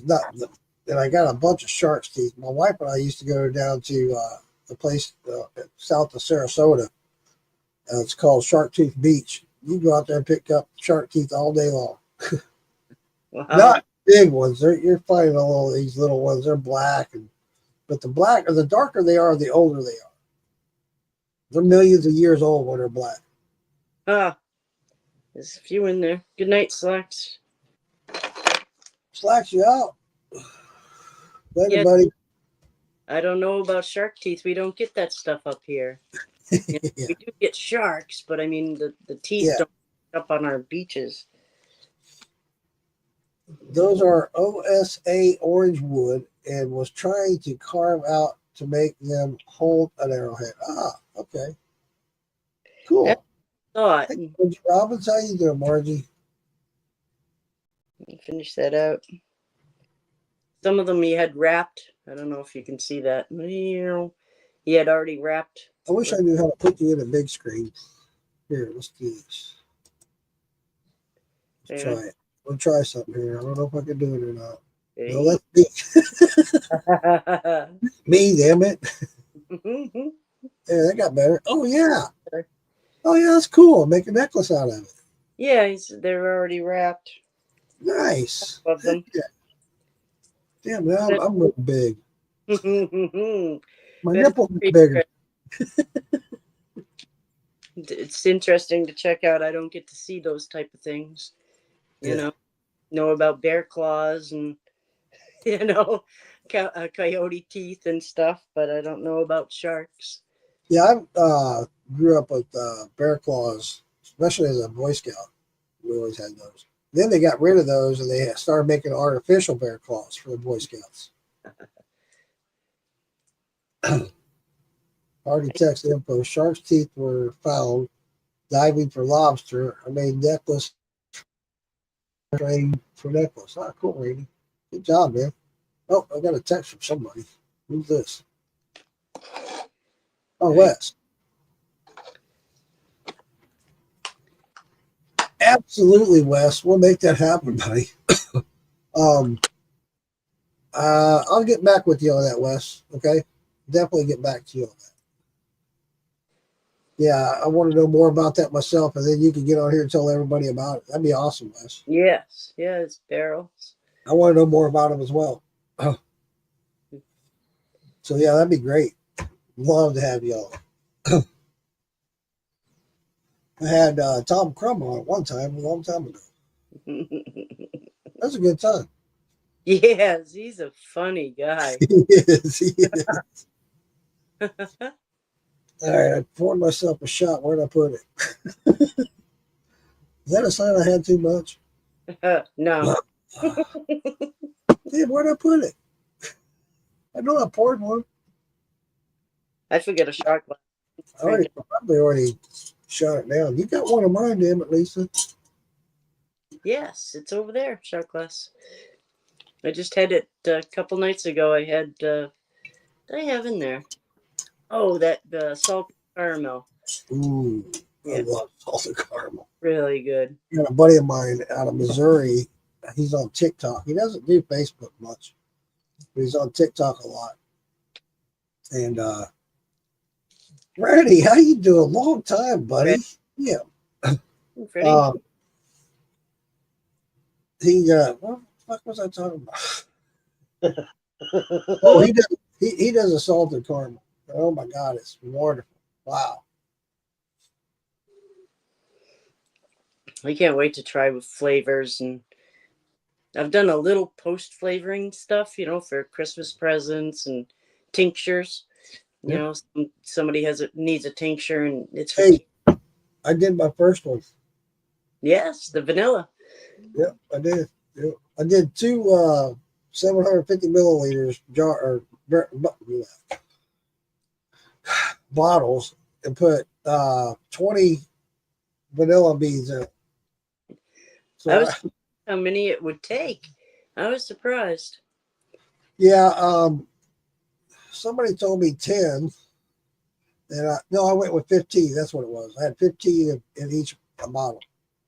It's already coloring up like no tomorrow. Right, nice. So I figured, I use vanilla extract in almost everything post flavor. Almost everything but the peach. but I'm gonna make my own vanilla out of my own mash, out of my own shine, and it's gonna even enhance that shine even more, right? I remember when I was a kid, we were told not to buy this man. We'd go to the store for the people in town, and we weren't allowed to buy that man vanilla because it was alcohol. Oh wow! Yeah, I mean, didn't know it at the time. Yeah. We were just kids, and we'd run to the store. I took a smell of it tonight when I went out there and shook it up a little bit. I took a smell of it. I was like, damn. You can hardly smell any alcohol in it at all. Yeah. Be like grandma, put a little bit behind your ear. Wes, you're always running something, dude. I swear, I don't know how you run every day. I don't get it, man. He says he's running a deep flag column tonight. I always underestimate how much I get and how long it takes. Yeah. I always do too. Man, learning. I did a shot of Randy's. That's what it was. That's why it smells like pecans. It still smells like pecans. I see a pecan infusion. Yeah. Pecan and peaches, it was. Oh. They, shine and put pecan and peaches in it. Ooh, that sounds good. Yeah. Corey Trenoir. Oh, yeah. I know Corey. Yep, she's the one that sent it. She's not far from me. Yeah. I see her post all the time. That's right. Yeah. Yeah, she sent me one that was peaches and pecan. That looked really good. Man. It looked really- Wesley says he runs a few days a week at least. I wish I could. I really did. I wish I had the time to do that. Man. Then I wouldn't have this problem of, hey, man, I need 3 gallons. Oh, shit. It's going to be a couple weeks. Yes. Wow. Yeah. So I decided I'm going to get caught up on all that because I had to end up dipping into what I was going to put into my 50 or 15 gallon barrel. So I had 12 gallons. Now I'm down to 9. Damn it. Yep. Hey, Scooby, how you doing, buddy? Scooby's in. I remember Sam used to tell me how much he'd get out of his runs when he was doing it, because he and I did a couple lives while he was running when he was alive, and to show me how to do it, because he was bound determined. I knew I could do it. He knew. We'll take up where he left off, and we'll get you through it. You'll be making shine before you know it. You'll be making some shine you're proud of, I'm sure. I can't wait. I'm going to be proud as hell. Ding, ding, ding, ding, ding. I guess I got to do it officially, don't I? Man, Shadow's slacking tonight. What's up with him?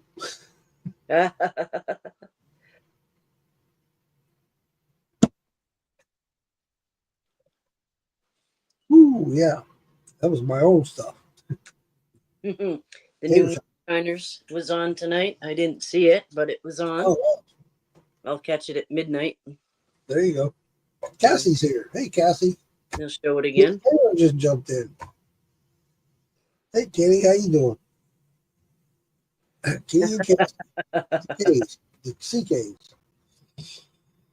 Right there when we talked for like 45 minutes. Drink a little more. Hydro can talk now. I'm not going to lie. He can talk. Love you, Hydro, man.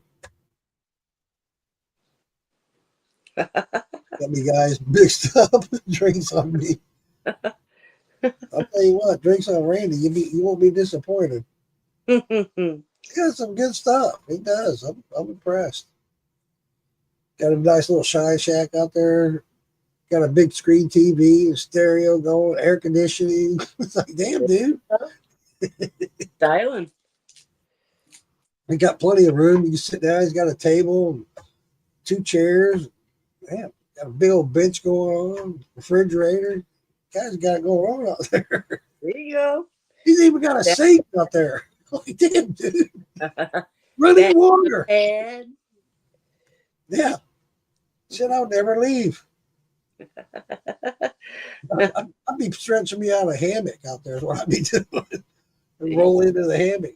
Bad thing about that is I'd be rolling out at some point in the night. Old man bladder. The visit was good. It was short, of course. It was only a couple hours. He flew in. His flight got in at 4. He got to my house about 5. We hung out for a few minutes, met my wife, and we went out to dinner.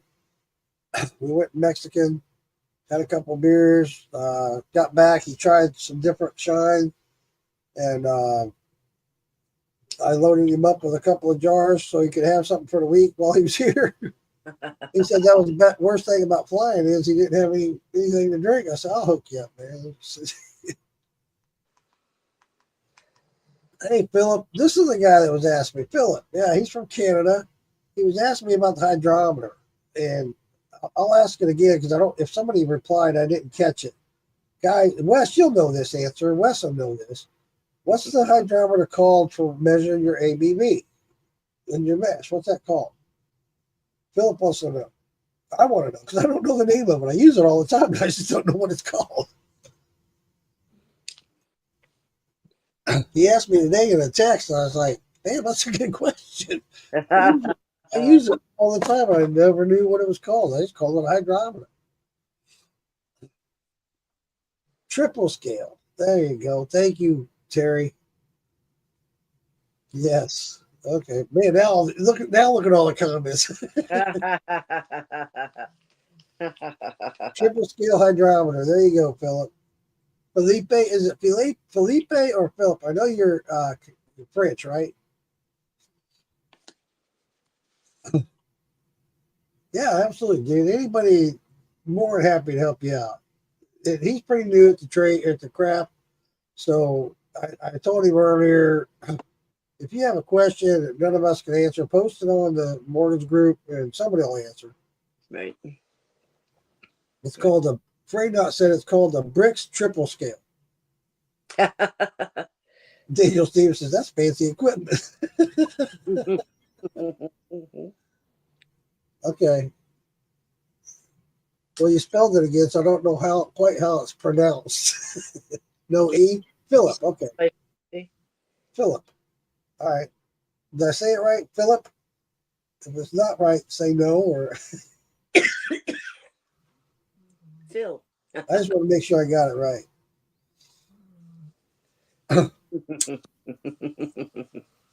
Phil. Phil. Another Phil. No, I got it right. So it's Philip. Okay. Cool. Now I know. I don't want to be calling you Felipe. Hey, Felipe. Yeah. It's all good, man. I'm not making fun of you, sir, whatsoever. I'm just trying to be silly. Right. That's me. I always act goofy and do and say silly things. We all know that.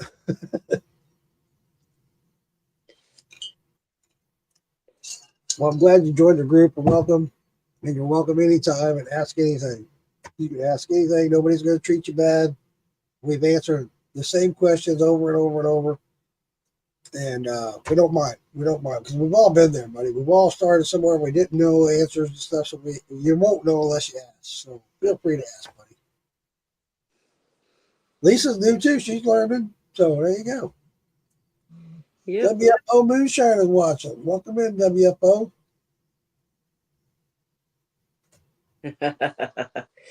Yeah, I kind of asked some silly questions, but We all did. We all did.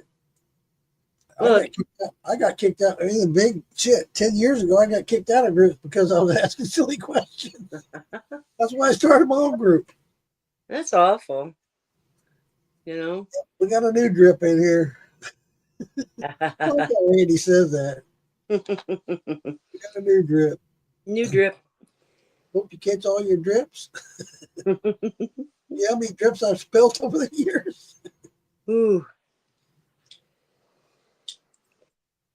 No, I'm sure I'll ask some silly questions. So Well, that's the thing, Lisa. They're not. They're not silly. They're really not. You know, some people they may seem silly, but you know what? Like I point out all the time, we all learn at some point. Right. And so, you know, it's just a matter. It's not that you're stupid. It's a matter you're ignorant. And what the meaning of ignorance is, you just don't know. right, you haven't put it together yet. You Yeah. know. You Don't know. know about the subject. Yep. Sometimes it's just that little bit that you didn't connect the two dots, Right. and now you understand it because somebody laid it out. You know, for me, I say somebody blonded it out for me. You know, stupided it down. You know, but sometimes that's what it takes so you can associate it to something and understand it. I'm the slowest learner I know. It takes me forever to learn shit. It does. I'm hands on. I've been taking notes. That helps me a lot because in All my right, Paul. Thanks for jumping in, Paul. Hope we'll see you again. Worst question is one you don't ask. I wish I had this support when I started. Exactly. That's what I'm saying, Wesley. That's why I started this group because I was getting bad support. I would go to these other groups, and I can't remember what they were, but they were in the beginning of this, my moonshine adventure, and I was getting laughed at and shunned, and I even got kicked out of a couple of groups for asking stupid questions. I'm like, what the hell?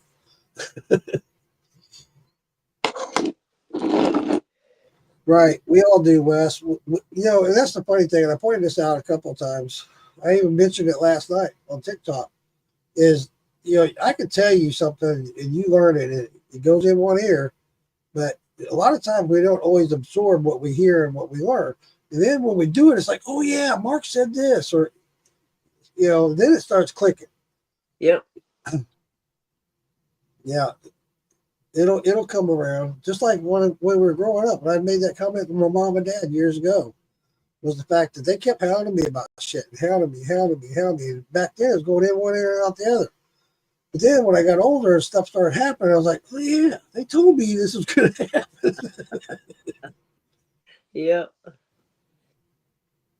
I always say, it's like when your grandparents used to say, you're going to feel that when you're older, and you're like, yep.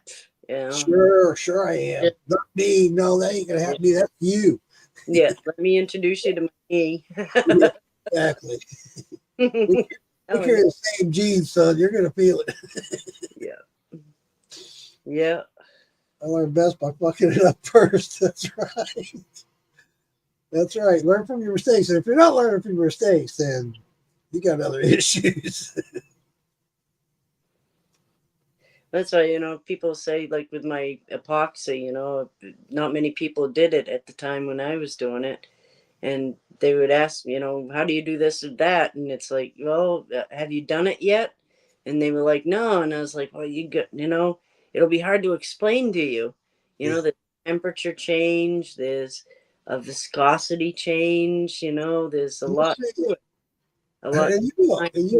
And just like you're saying, you'll get all that once you start doing it. And that's what I was saying earlier. Once you start, at least by doing the sugar wash, you're going to get the gist of it. It's really hard to screw up a sugar wash. So, you can screw up a corn wash by scorching it and so forth, just so many different ways. But by doing a sugar wash, you're just melting the sugar. Right. Then you just ferment it. And then once the fermentation's done, then you run it. Can't wait to try. John Finkel. Oh my God. This guy I used to work with. Great guy. How you doing, John? Dude, I can't wait to see it either, Randy. Know you're going to be drinking it after all your hard work. Make it fun and enjoy it. Yeah, absolutely. It's all worth it. We got your back. Absolutely, Lisa. You know that. You already know that. I've had so many people just, helping, the things that, they would use, or, this, you make sure you get one of these, do you have a pond pump, those type questions. And it's been awesome, the people I'll send you a pond pump if you don't have one. I got like 6 of them. Yeah, I have a pond pump, little sump pump. Hey, come on, Aspen. My dog is chasing squirrels. He's sound asleep. He misses that warm weather when he's chasing the squirrels. Yeah. Yeah. Yeah. He's running. Yes. For an old dog, he's going places. West is saying, skip the sugar wash. You have enough support to make something good. Ask questions. Ask him. Yeah. You can do that too. Just use your own judgment, Lisa. Whatever you think's the best. I know you're getting all kinds of advice coming from each and every direction. Whatever you think's going to work best for you, do that. Yeah. I can't wait to jump in. And while you're doing it, then you ask questions while you're doing it. Hey, how do I do this? And did I do this right? Whatever. We'll walk you through the whole process. Oh, yeah. So many people I know that I could ask. You know everybody in the moonshine community. Yeah, different people that I could ask different things to. Yeah, absolutely. Have different, talents, Yeah. I think the sugar wash is going to just be what I do my first, and then that way I get used to the sounds and the smells and the motions of it, without the texture, the feel of it. Yeah. WFO Moonshine says, I got a blue tick hound that won't leave them squirrels alone. Yeah, mine would go after a squirrel. I point, they get it. Yeah. Hello, Mr. TB. I want to make corn mash. I do too, Freddie. In fact, Hydro hooked me up with some Jimmy Red and Bloody Butcher, the 50-50 mix. Right. I can't wait to run that. Aspen. Wake up. It's like, no, I'm having fun. Leave me alone. Getting seasick sitting here on the bed. It's like he's rocking the whole bed. But hey, if this bed's a rocking, I tell you, boy, I I'm need to have some of this pecan. This pecan's pretty damn good. gonna need another drink. Yeah, like Hydro says, go ahead and, you can start stocking up, Lisa. You get you some sugar, yeast, and all that. With you, the kind of person you are, you're doing the herbs and all that stuff. I see you doing your natural yeast. Yeah, I can I'm see you very, doing stuff like that. yeah, I'm very interested in that. I think one of the first thing I'll do next fall is the sumac. I have been very interested in Ooh, this. sumac. I haven't heard that word in a long time. Yeah, yeah, it makes it like a lemonade. Yeah, Yeah. awesome. Damn, I can learn a lot from you. I hope I can contribute. I hope I Oh give yeah, some oh back. yeah, oh yeah. You're gonna contribute huge. You already have. You already have. What are you talking about? What I am I try to be supportive and spread the knowledge. What's your best yeast preferred? Hmm. Wow. Mine personally, Freddie, I really don't have a preference. I guess I do because I like to do a lot of brandy, so to be the EC 1118. So it works really well. I've got the best results from that. I used to only use Fleshmans, to be honest with you. When I first started, I used Fleshmans all the time. But yeah, once I learned about all these other yeast, Fleshmans went out the window. Yeah. Yeah.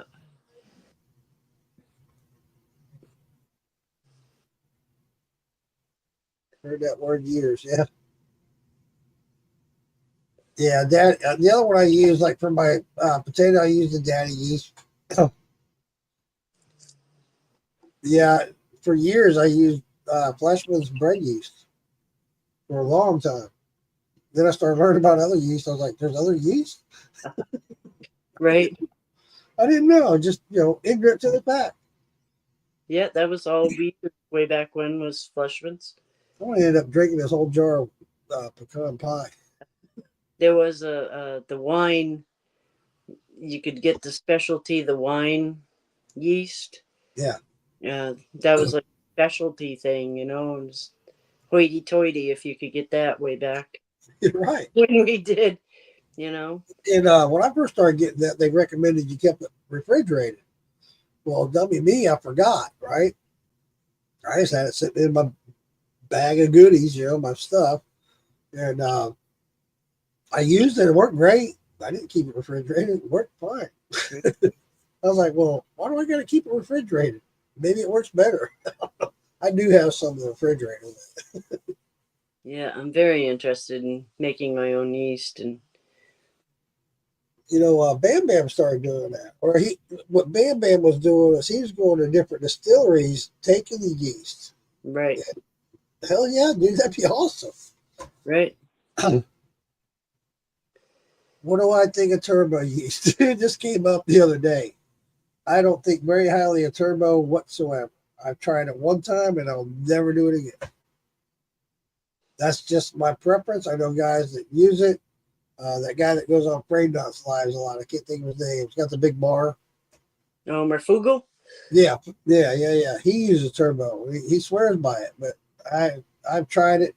Here's my philosophy on that. And I think maybe it's just me, but I think of it as the same way as making a distillate when I'm making moonshine, low and slow. And when I add my yeast, I add less than what most people do. I just like for it to take its time and do its thing. There was one point where I added a shitload of yeast because I wanted it done, and it did. It got done pretty quick, and I could taste that yeast in my shine, and I was like, no, I don't want yeast flavor in my shine. Right. So I started using less and less, And I like for it to take its time. Low and slow, kind of the same way. If it takes 3 weeks to ferment, it's going to take 3 weeks. It is what it is. And for a turbo, when I did use the turbo, it was done in like I think it was 6 days, I want to say. And it just, yeah. Yeah, you're right, Wes. Turbo is for fuel. That's my opinion on it. Yes, I'll be honest and tell you, I just don't care for it. It's got a really foul flavor, and I just didn't like it. In fact, when I bought it as a package of two. I still got the other packet in the house. I've had that thing for probably about 12 years. Yeah, I think patience seems to be the way to go. That's just me. Everybody's got their own thing, and people want to have their mash done in a short period of time so they can run it. I try to plan it out. Most of my like on my potato time, my potato shine, it takes about 3 weeks to ferment. And I know that. I already know. So I plan ahead. Okay, on this date I'm going to be off. This is when I'm going to run my shine. So it's a 1 or 2 day variance there over the 3 weeks. Sometimes it takes a little longer depending on the weather, but I can pretty much count on 3 weeks. And so I just plan around it. Do you know Distiller Woody? He's doing a lot of stuff with yeast. I do not know Distiller Woody. This name sounds familiar. Yeah. Kenny, I know I've heard that name, and I don't know where I've heard it, but I do know I've heard it. Yeah, I think it was on TikTok. I've seen it, maybe. Oh, yeah. I bet that's where I saw it. TikTok. On TikTok. See that TikTok, Kenny? I think that's where I saw that name, and I don't know him personally. I probably have him as a friend, but I think I got like 6,000 followers on TikTok. Yeah, I've been going through. All right, okay. I didn't know that. Oh, wow. That's good to know. Huh. That's cool. I'll have to remember that now. I'll put that in my head. I did invite Amanda to come on tonight because I did want it to be a ladies' night. She just got back from filming. They're done filming. She just got back home. She's got a lot of things going on at a little short notice. I did invite Lisa Lowry as well. She had plans. I invited Erica Unruh to come on tonight. She had plans, but all of them agreed that they thought it was a great idea. And if we could set up a date to make it happen, then they were more than welcome or more than willing to do it and come on and do a ladies' night. They love the idea. Yeah, set it ahead. Yeah, it was something I just thought of off the whim because I didn't have a guest tonight. I knew I was going to go live, and I was like, what can I do tonight? And I was like, you know what?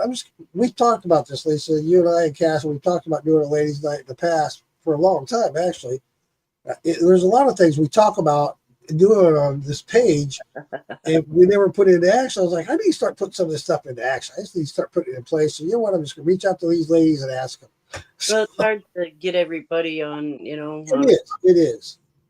Especially if you don't plan way ahead for it. Just like with Tracy Bumgarner, he's a very busy man. I've been trying for months to get him on my podcast. So it's just hard to coordinate the time and my schedule and his schedule, and he's got a lot going on. I got my work schedule, which my work schedule fluctuates so much. It's hard to schedule anything. Right. So, yeah, now to try to coordinate 4 or 5 women at the same time, it's going to be like, yeah, okay. Yeah, I got to do that. Yeah. My point is that I think once it takes off, and if it takes off and does well, then they're going to make a point to, okay, I'm going to set every first Monday or first Tuesday aside to be doing on this podcast for ladies' night. So I'm thinking it'd be cool. I really do. And I want to encourage more women to come on. These guys are on here now watching. They're mostly men, and their wives are sitting back going, oh, he's watching that stupid moonshine stuff. Well, now they can get involved, and be a part of it. Right. Oh, and hey, did you hear what Lisa Day said about such and such, and she's trying this? Now your wife's involved, and then you got more to talk about. She's going to get involved with you. And it's like, yeah, everybody wins. Well, and it's not just that they talk moonshine. You watch any of these podcasts, all of a sudden, you guys are off on, mud rucking and, anything else that you do. All kinds of shit. same way. Nipples on foreheads and Yeah, we're going to talk about our crafts. We're going to talk about, our shop. yeah, and that's cool. That's what I want to happen. I want you guys to have a time and where you talk, lady talk, you do your thing, you talk about us.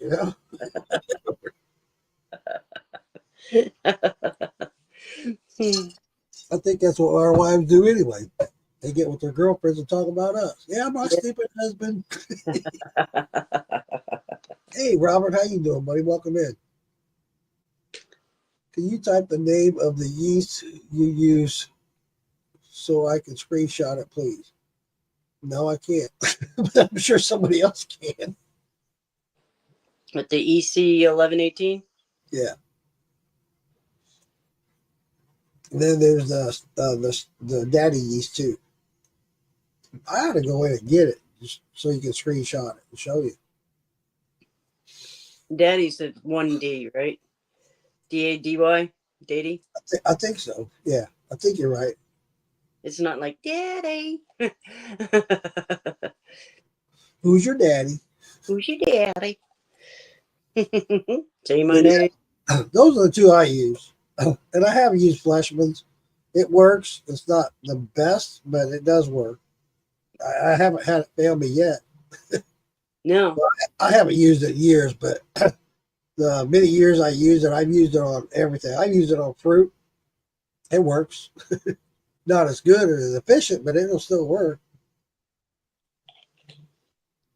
In fact, I did honey a long time ago. I used to raise bees, and I had a shitload of honey. And I did a 5-gallon honey mash. I was going to make a 20-gallon mash, right? Actually, I was doing 10 gallon at the time. And I took the 5 gallons of honey, did the shit like a mead. I threw the Fleshmans in there. And I, dummy me, here's another learning curve, learning by mistakes, right? I say we. So I let it ferment for the 2 weeks that was normally for me, or the 3 weeks. The funny thing about honey is it's just like your agave. It's a lot like it. Agave is pretty much the same as honey. It takes a lot longer, and it ferments funny. It doesn't ferment like corn. It doesn't ferment like sugar wash. It doesn't ferment like potato shine. It ferments differently. And it's not done fermenting. You'll see it's like champagne bubbles when it's fermented. I mean, teeny tiny bubbles. And I thought it was done because my bubbler wasn't bubbling anymore. Well, it's putting up these little teeny tiny bubbles. It takes a while to make that bubbler pop. Yeah. So I thought it was done. I ran it. I got like a half a quart. It wasn't done fermenting. I was like, well, shit. And I didn't know about the taste and make sure it's sweet and sour or whatever. And I was like, you dumbass. That's all a learning curve. I'll be I asking. still have that. In fact, it's not even half a quart. It's like a quarter of a quart of what I got out of that 10 gallons. And I still got it in the house. I can't wait to have those smells be familiar because I haven't smelled those smells since, Yeah. So smells will be familiar to me. And I'll tell you, and I said it earlier, that first time you do a run and it gets up to temperature and that you'll get that smell of that ethanol before it starts that drip. It'll hit you. It's like, well, it's coming. It wouldn't be about 2 or 3 seconds later. Here comes that drip, and then you're hooked. I'm telling you, you're hooked. It will be. Yeah. But don't do like I did my first run. When that drip comes out, you see like that. You see what they're doing on TV. They stick their finger in it and catch the drip and taste it. Wait a little while. Yeah. That meth will run off first. Yeah, get rid of that little bit in the first. Don't ask me. I stuck my finger under there and I stuck that in my mouth. It was instant migraine headache. I mean, it was just like pow. And I was like, oh my God, what did I just do? Then I thought about it. I was like, you dumbass, what was you thinking? Pop the top on your gas tank and sniff it. Basically, yeah. Yeah. Oh, yeah, I like that, Hydro. I love the idea of ladies like Shine Wives that help the men, aka still still hand night. I like that. That's a good, yeah. Trade info, etc. While we men sit back and learn a thing or two. Dude, I'm telling you what, if these more ladies start fermenting and doing stuff, they probably, because they all cook, right? Yeah. They'll probably come up with a better way to do the fermentation or whatever, or even the cooking, or who knows. So, yeah, don't be scared to taste it all. You need to know what you're. Yeah, you're right, Wes. And I'll tell you what, I guarantee it was like on the third or fourth drip when I did that. And I had a good 3-4 drips on my finger. I stuck that in my mouth and it was like, oh my God, what the hell did I just do? What did I create? Poisoned myself. Oh yeah, I've done it at that particular time, West. I think it was 175. I'll never forget that shit. Then I did a shot at 170, and dude, I'm like, what the fuck? But you're right. That's how you learn to make your cuts, and you're absolutely right. And Lisa's going to learn these things. She's going to be tasting it. She's going to be not slinging drunk by the time she's done with the run. No, I know. But yeah, it's all good. It's all good. I can't tell you how many times. Wes, I know you can contest it. All these guys can contest to that. We're sitting out here tasting it, doing our cuts, and by the end of the run, you're like, okay, I'm going to shut it down now. Fuck it, I'm getting too fucked up. I'm going to cut my tail short. Fuck it.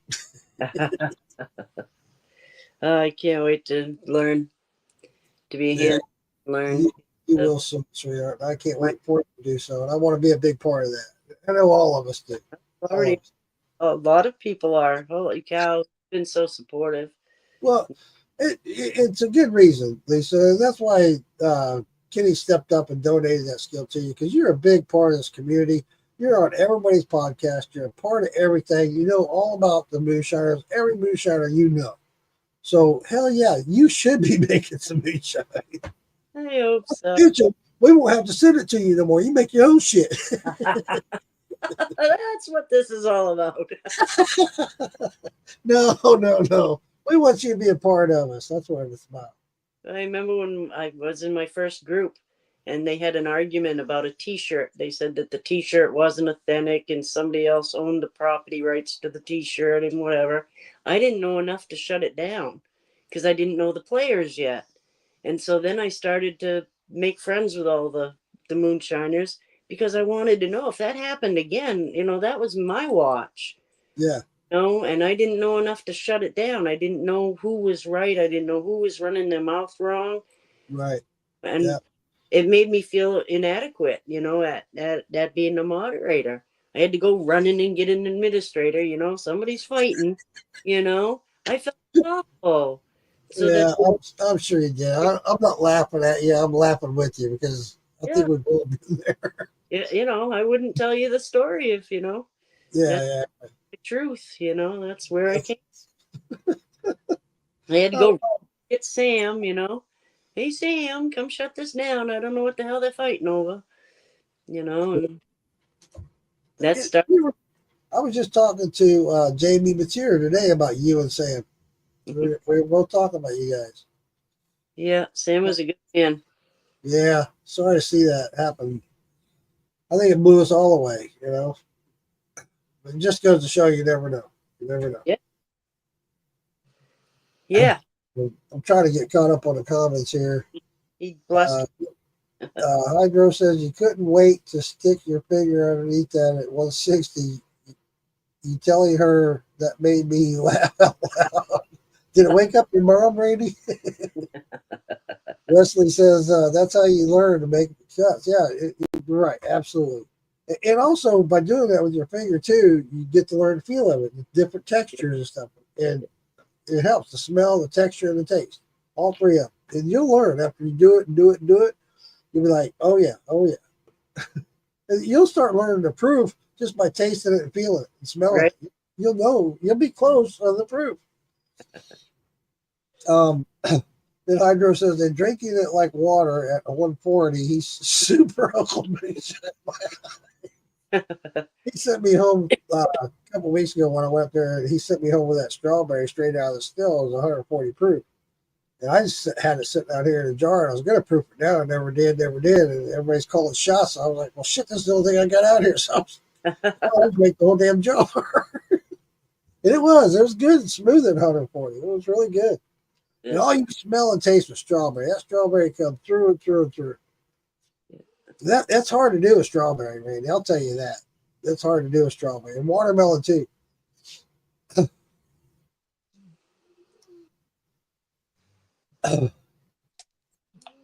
Yeah, I'm running on about myself here. Sorry. I had the like I said, that shot glass of it. And my first sip, I was like, ooh, that tastes like strawberry. You know, you got that. But you had that bite, you know. And then after it sat in my shot glass for a second, and I did that second hit, that was the best. The second hit off it, the first, ooh, but the second hit went, yeah. Roy Werner popped in here. He says, "What's up? And what are you drinking, Roy?" I'm drinking some whiskey with pecan flavor. It's phenomenal, buddy. What are you drinking, Roy? I don't know if anybody can see those comments. No, it's not popping up on the other one. It's popping up through YouTube, I think. Yeah. No, it's coming up through Cassie's feed. Roy, sorry, buddy. I got to watch two different comments because on my webpage or my group page it comes up different. It won't show on this feed, and I hate that. But one day we'll get that all straightened out and corrected. Probably using a different format for a stream. I have one on. I can get my other tablet and pay attention to the other one too. Oh, you're good. You're good. I'm watching it. It's all good. I got the one in front of me, the one with Cassie's and YouTube's right in front of me, and I look off the side for my page, so it's all good.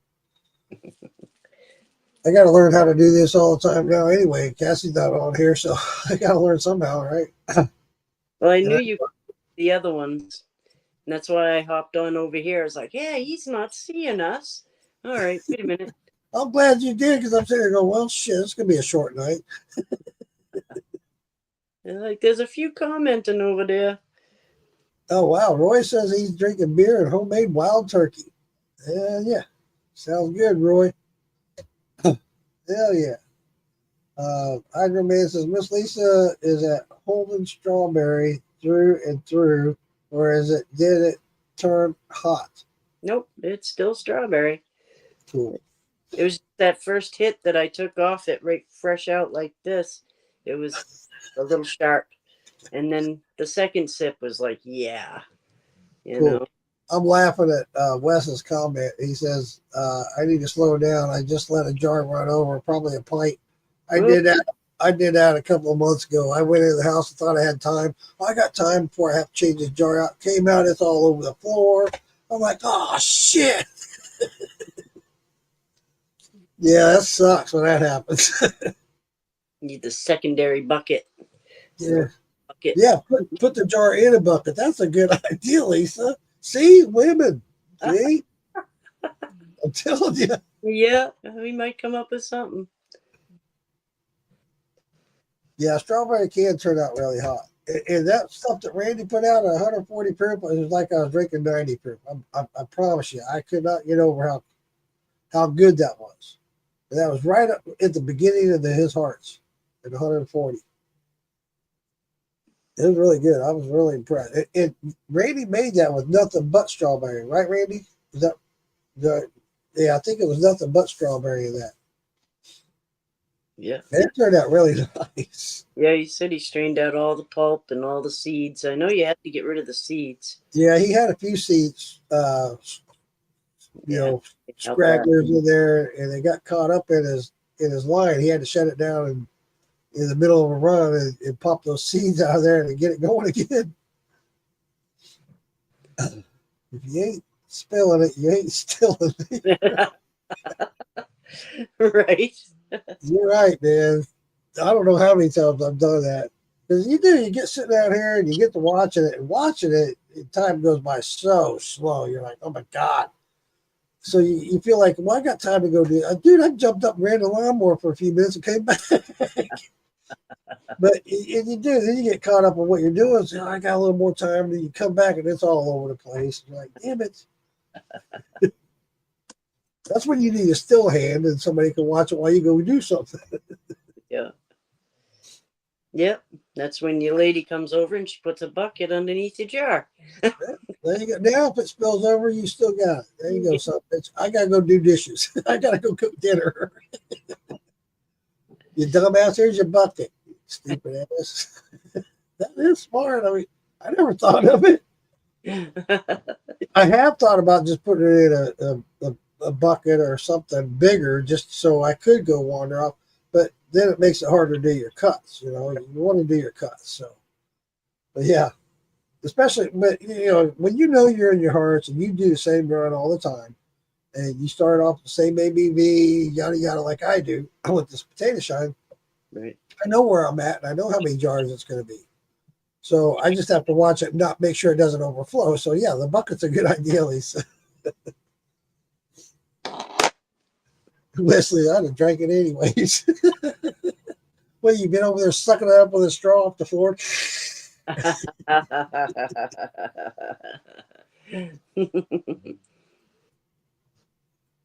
Go-to sugar. Oh, I just use Granulated. Walmart brand. Yeah, that's whatever's easiest and cheapest. Yeah, I have used cane sugar, and I've used one other one. I can't think of what it was. It's been so long ago. Sugar in the raw. Is Yeah. that the molasses taste? Fredo and I, the first time he and I met in person, we met at a festival. It was a small festival here in Florida. He asked me, or he told me about it. Me, him, and JB Wagonmaker met up there, and that's a place where they made raw sugar out of raw sugar cane. It was a cool process to watch that. That's what it was. I got some while I was there, and that's what it was I used. Yeah, that's pretty good. I like it, and in fact, I thought about doing it all the time, but to get it, I'd have to go out of my way to get it, even though I live here in Florida. So it's kind of weird. One of those weird situations. Sorghum. There you go. I've never tried sorghum. Yeah. Heard a lot of good about it. Cane or panela, if it's a good mash. Cheap beat otherwise. Yeah, you're right. I won't deny it, Wes. I try to, you know, it still comes out good. I like it.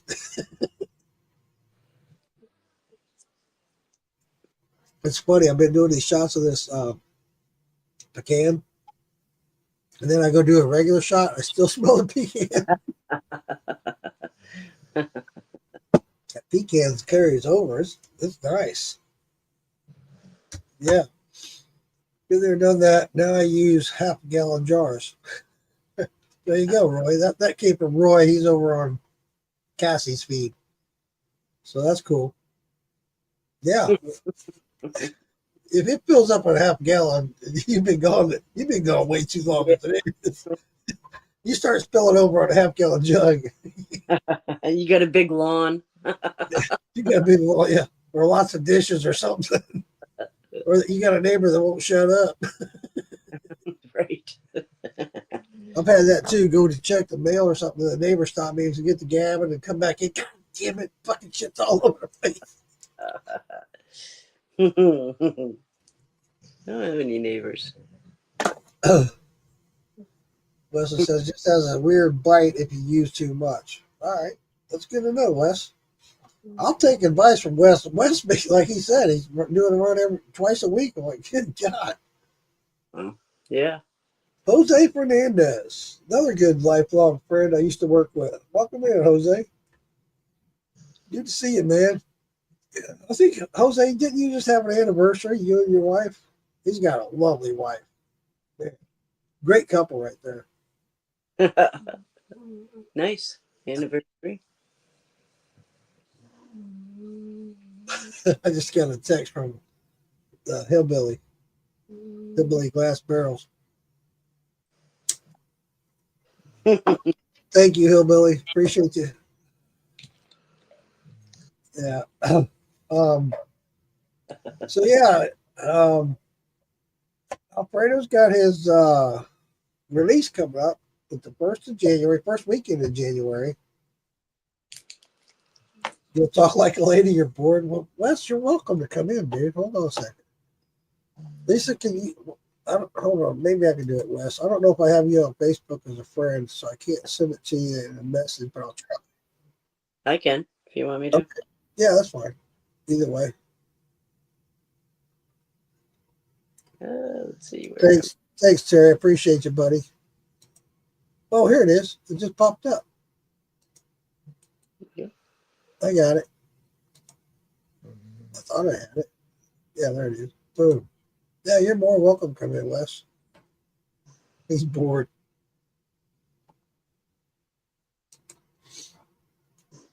I just had a girlfriend send me a text. Are you live right now? Yeah. They're like, here, girlfriend. They don't, they don't really know much about my life here.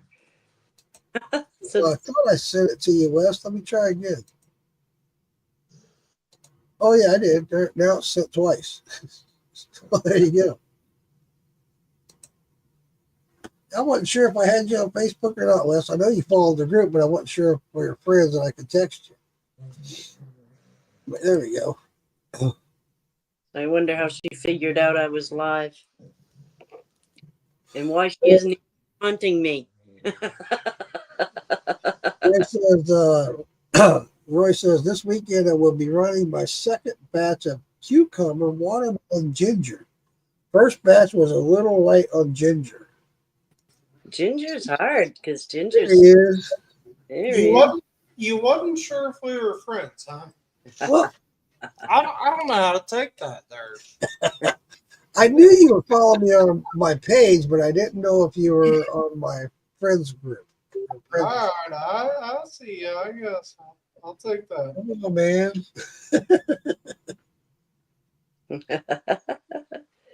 So what are you doing? Let me know what. He's texting somebody.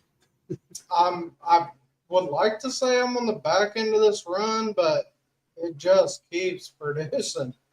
Like I'm tired of running. Yeah. I started at 3:00. Oh my God. I'm 7 hours into it. 2 to 3. I'm almost 4 gallons in. Damn. That's on a keg still, but I'm running now. This is a feints run. I'm running my column. I'm running high proof. I got to make flavors for Christmas, Yeah, I already ran out. I had like 2 gallons of apple pie. That went out the window come Thanksgiving. That shit went whoop. Everybody had to have apple pie. I don't keep apple pie. I mean, when it's made, it's gone. So Right. That's my point. now I'm out of neutral. I have been for a minute. So I've been telling everybody like, well, hold on now. If you want to clear, I got that. They're all like, no, I don't want that. Everybody wants the flavor. Yeah. So I will. decided, I guess I was waiting to get 15 gallon. Usually I get 3 5-gallon buckets of tails. I wait until they're full. Well, I had about 2 1/3, I guess, maybe something like that. I'm like, all right, I got to make some flavors. Like I have to do some stuff for Christmas and people are asking. So here we go. And not only do I run it as a high proof feints, I put it in 1/2-gallon jars, right? As it comes off the still. And until I fill another 1/2-gallon jar, I keep feeding it through this Brita. Okay. Right. I mean, it probably was a lot more times earlier when I was actually paying attention. But it's probably like 5 or 6 times filtered after it's distilled. Damn. That's a lot. So it's got to be some pretty good clear, whatever you want to call it. I don't know. Neutral. Hey, what happened to that woman's voice you were going to use? Oh, I don't know if I got it in me, man. He said you act like a lady. Hydro said, I don't know. He was a lady. I'm ladies' night. Bah! Yeah, that's what I'm saying. I can't see See, now I could see all the comments earlier, but now I can't see them. Well, I wish I could help you out there, buddy. I'm just saying I was reading all of them earlier, but now I can't. Well, I'll try to keep up. I'll try to keep up for you, especially if there's a question towards you. Somebody call the lady. We'll let you know. Yeah. No, no. Sure did. The last 3 runs I've done, I've went in the barrel. I'm like, what the hell? I'm gonna fill a barrel. So I've been filling 2-gallon barrels like crazy. Cool. I got rum in one. I got a 3-grain green corn. I got a white corn chocolate malt or whatever you want to call it, which I wasn't a big fan of, but I don't like coffee, so we'll see how that comes out. Oh, all right. Paul Jones is back. It's time for shots. Oh boy, I'm gonna do it. I'm gonna do Hey, some. look, I already had it in my lap. I'll do a shot of Morgan's. This is 3-grain green corn. It started somewhere in here earlier. It's up there. That's like me. This pecan that Randy gave me. I'm about halfway through that jar. Well, I don't know. I think Lisa was there. I don't know if any of you was on the shit show a couple weeks ago, but Wes got pretty I probably missed that because I had to cut out early. I have to work on Saturday morning, so. Well, I'm not working right now because we just had the baby. Work gave me 4 weeks off, paid. Nice. Badass. Nice. That's So fine. I've ran a shitload of liquor and started getting on TikTok. I don't know if y'all seen that. Everybody's been telling me to do it, and I never did because I'm like an old soul. Y'all do this crazy shit, and I don't know what you're talking about, but I did start a TikTok. I saw that. I started following you too. Yeah. You sent me your live request yesterday, but I was what was I doing? I was doing something. You was probably getting drunk with Santa. No, I was making t-shirts. Oh, cool. Hillbilly Glass says he remembers that you and Santa both got not slinging drunk. Yeah, I heard I gave Santa a few choice words, and I feel bad. Santa's my buddy, but We've all been there and done that. Santa will tell you. You and I both did some few choice words. Sometimes I get drunk, bad. Yeah. I'm not one of those guys that run liquor just to give it away. I drink a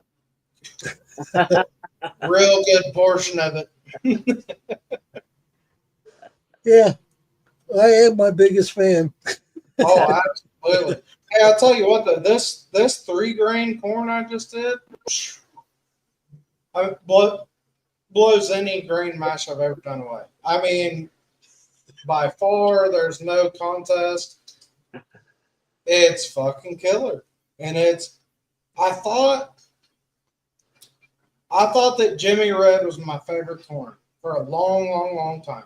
So I ran a lot of Jimmy Red. Put a lot of it in barrels. Jimmy But Red. Favorite. Go ahead. What? I was just saying Jimmy Red's my favorite. Have you ran Oaxaca Green? No, I haven't. Try it, brother. Wow. It's honestly all I can say. And I also went from oats, like some bullshit oats you'd buy from the grocery store, to a fresh dried oats that actually it's something that Damon got for Hillbilly. and I ran because I run oats in most of my grain mashes. I think it adds creamy smoothness. It doesn't add a lot of flavor, but it's a low percentage. Anyway, it makes it a lot smoother. Takes a lot of that harshness out. But a low percentage. You can't go heavy because the last time I tried to go heavy, shit tastes like grass. So listen, I told you earlier, I run a couple days a week. Everything I do is not a win. Absolutely not. Listen, and this is for all these new guys out there. Listen, they're not all going to be great.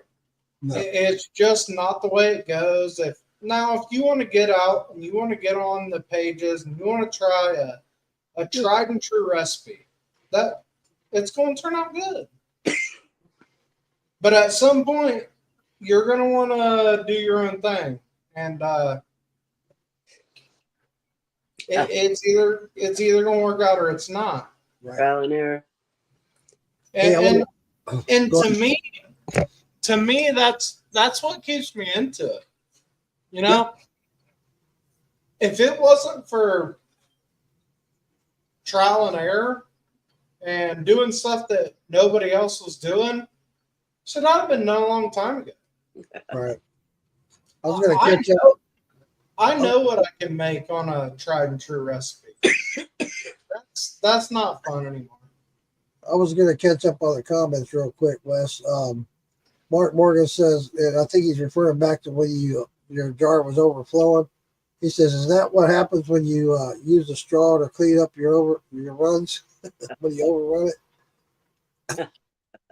Something like that. I think you're referring about when you got drunk the other night. You were saying, hey, when you drink your own liquor, it's kind of one of those drink at your own risk. Because typically I just grab a jar and I'm not sure if it's proof down or it's not. I will say I was drinking out of this same jar the other night, but it was full that night.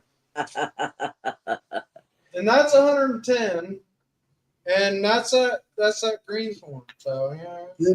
Then Paul Jones says, "So far mine is Ohio Blue. Damn, it's good." And then, hey, Ohio Blue, in my opinion, is like a passive corn. I like to mix it with fruit if I'm gonna do a mountain brandy. I've never tried Ohio Blue. I mean, it has a great flavor. It kind of reminds me of like a Silver King. Okay. So it's kind of a passive. It's corn, but it's not like real heavy in your face corn.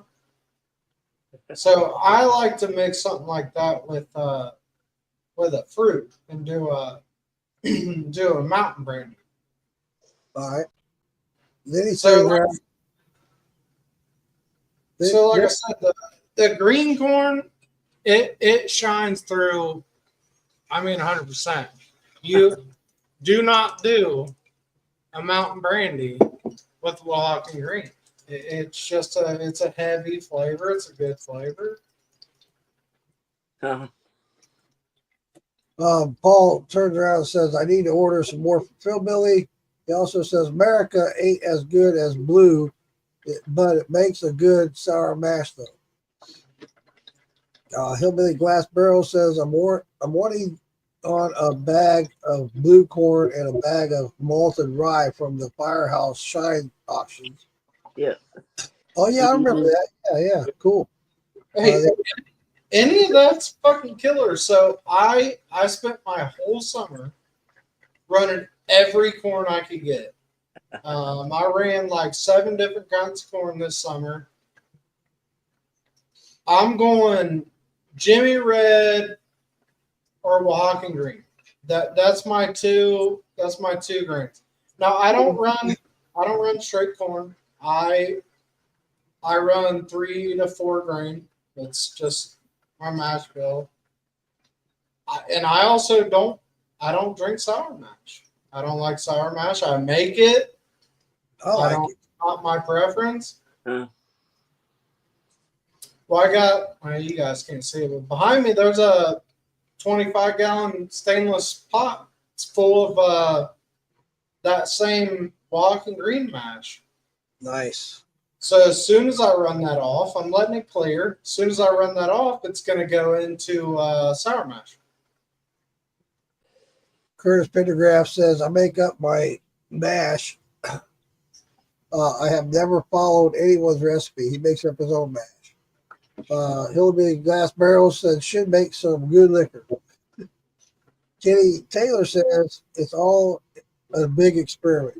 Absolutely, Kenny. It really is. That's, again, it's my favorite part. It Right. is all a big experiment. And It is. grains, I've kind of gotten to a roundabout recipe. Corn percent to these grains, but it's a different flavor. When it comes to fruit, hey, run wild. Do whatever you think you should do, because I don't think anybody in the community makes the best. Yeah. Right. It's yet to be decided. Roy Werner also says, y'all ever had some Indian popcorn with your regular corn mash? No, I cannot say I have. I never had Indian popcorn, but I did do a popcorn mash where I actually popped. I remember that. I literally spent like 2 weeks popping popcorn. I mean, I filled half of a 65-gallon drum, so I popped. It was probably like 30 pounds of popcorn. Well, I have to ask you this: was it Roy? Was the popcorn you popped? Was it Roy Redenbacher popcorn? Horrible, yeah. No, I don't know what brand it was, but I got it from Phil, and it was mushroom popcorn. I do know that. All right. I think you tried some. It was so when the popcorn came off, I was it was okay, and I put it on Amburana, and I think you tried it at the Jam, Yeah, I did. and it was. Dude, I like Cassie. Absolutely loved it. She couldn't get enough of it. Yeah, see, I was but there were so many people that were like, "It's great," and then some people said, "Hey, I was like, eh. So I think that was something that it was aging that day. It was that Amburana. Well, Paul Jones made a comment. I think he's directed more toward you. As he says that's good advice. So, thanks. What's good advice? Well, all the stuff that you've been saying about different corns and doing experiments and trying this and trying different things. Absolutely. Listen, I can put the exact same recipe. Yeah, You can make it, and it will not taste the same. It will not. I promise you, it will not. So you might as well make it your own. And that's the way I've taken it since I started. And again, I've learned a lot of hard lessons. Now it ain't all been good, not even close. That being said, Wes, I get a lot of people asking me for my recipe of root beer. I didn't give it out for the longest time, but then I thought about it. I was like, dude, your root beer is not going to taste near the same as mine. So here's the recipe. Have at it, man. Good luck with you. Hope you get it. All right. So I told you I just started TikTok, right? Yeah. So I have this video that I thought would be, 1,000 views or something. I mean, I didn't think a lot of it. It's just me building a mash. And it was all sped up and had music and whatever. That some bitch has 20,000 fucking views. Hell yeah, brother. And I'm like, I have so many more videos that are actually, like, I would rather you watch these. But I had people like, can you post your recipe? Can you post how you do it? So I gave them a real broke down version. I'm like, this many pounds, blah, blah, blah. rested. You know, I gave him a really, I mean, the most, because, you know, you only have so many words. I mean, the most basic version I could give them on TikTok. And they're like, oh, yeah, I'm going to make that. I'm like, do it. Y'all know that it ain't even done fermenting. I don't even know what it's going to come out like. It might be shit. So the only reason I ran chocolate malt, I bought it months and months, 6 months ago to run in something. And I never ended up doing it because we all do that. You know what I'm saying? Like, we have ideas and then things change. So I never ran it. I had 3 pounds. So I did all white corn that I got from Steel Valley. Okay. I had 150 pounds. I ran 100 pounds in this. So 100 pounds of white corn and 3 pounds, or not less. I ran a little bit on that chocolate cherry cordial, which turned out terrible. Really? But anyway, I threw it in. I'm like, hey, white corn is kind of mild flavored. I'm going to throw 2.5 pounds. We'll see. We're talking about 2.5 pounds in a 65-gallon mash. That ain't bad. I didn't think it would play a part at all. You Right. know, the mash smells like coffee and is dark, like it looks like chocolate milk. Like, I am blown away. I mean, everything I read said 10%, so I'm it's close. But it just blows me away to the fact that 3 pounds, 2.5 pounds, can make that kind of difference in a 65-gallon mash. That's a lot. That's huge. That's crazy. I mean, you can't see it. I ain't even gonna. Y'all know I ferment in these big 65s. So I did the walking green was M1, and I ran a run, and it's best all grain I've ever ran. And I gave away most of it. I'm pissed. I had enough to drink. I got one more run of that. It's been sitting in secondary for, I don't know, a week. I think I'm going to run it on Friday. It's been sitting in there since, like, I don't know, last Tuesday or Thursday.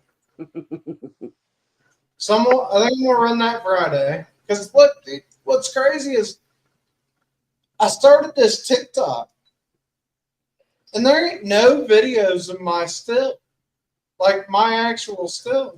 It's all my little bullshit stills. Like they're just little projects. And I'm like, God damn it. That's funny. I want to interrupt you for a second, Wes, and catch up on these comments. Curtis says that's what I mostly make is mountain brandy. My shadow says blackberry mountain brandy is what he does. Dude, I love blackberry. You need to try and run a straight blackberry. Best run I've ever made.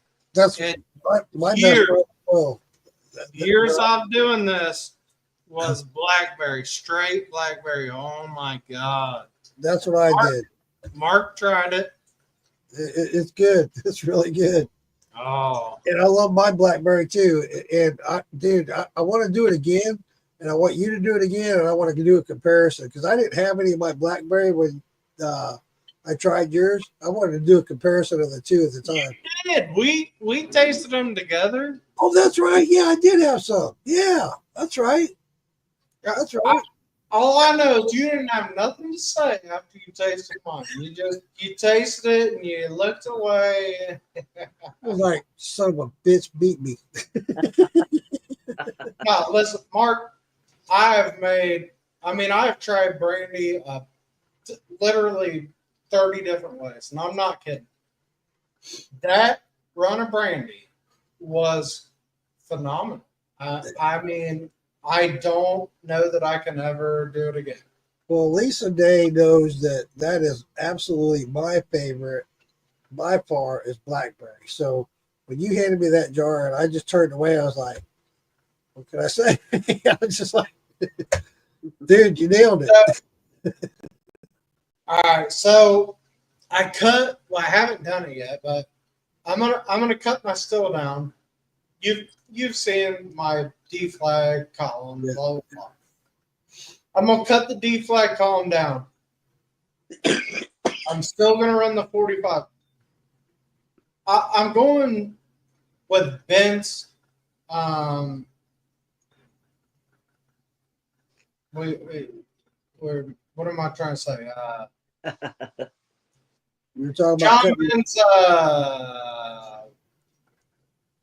Fire. His advice. Yeah. That's what I'm trying to say. Damn, I am. No, but did you use a straw a while ago to QAF that spill? why am I even sipping out that 190 every once in a while? Come on, man. I'm just playing with you, man. No, but Ben's told me no thumper, 45 straight run. All right, so my blackberry was just that, okay? But I packed my column with dehydrated blackberries. Good. I think my column's too tall for here. Let me show you. So this is what I'm running now. Okay. It's tall. It's Yeah. 3 feet. I That's can't- pretty tall. Hang on. It's 3 feet tall. All right. But So can you Ben, pack- Ben says the key to brandy is a straight arm right. No thumb. to a 45 down to the worm. Right. And he says that's why my blackberry came out as good as it did is because I ran it the way I did. Cool. I'll agree with that because when I did my blackberry, I did it in a 5 gallon. I did a 20-gallon mash, but I did it in a 5 gallon. I did not use a thumper. I just ran it straight through. And that's why I like my blackberry so much because all that flavor came through and through and through. See, and I did my blackberry 2 ways, with a thumper, without the same still you just saw, but I didn't run the D flag. And like right now, I'm running what do you call them? Ceramic beads, little quarter-inch beads. I fill my column full of those to slow the vapor. You know, so when it hits the D flag, it comes back down. Right. High proof. So anyway, when I did the blackberry, I did not run the D flag. But instead of the beads, I filled it with dehydrated blackberries. And I pulled so much flavor. I mean, it honestly, when I took a taste, I was like, holy shit. Like, it tastes like wine. It really tastes like, I've never done brandy that tastes that way. But then I tried it with apples. It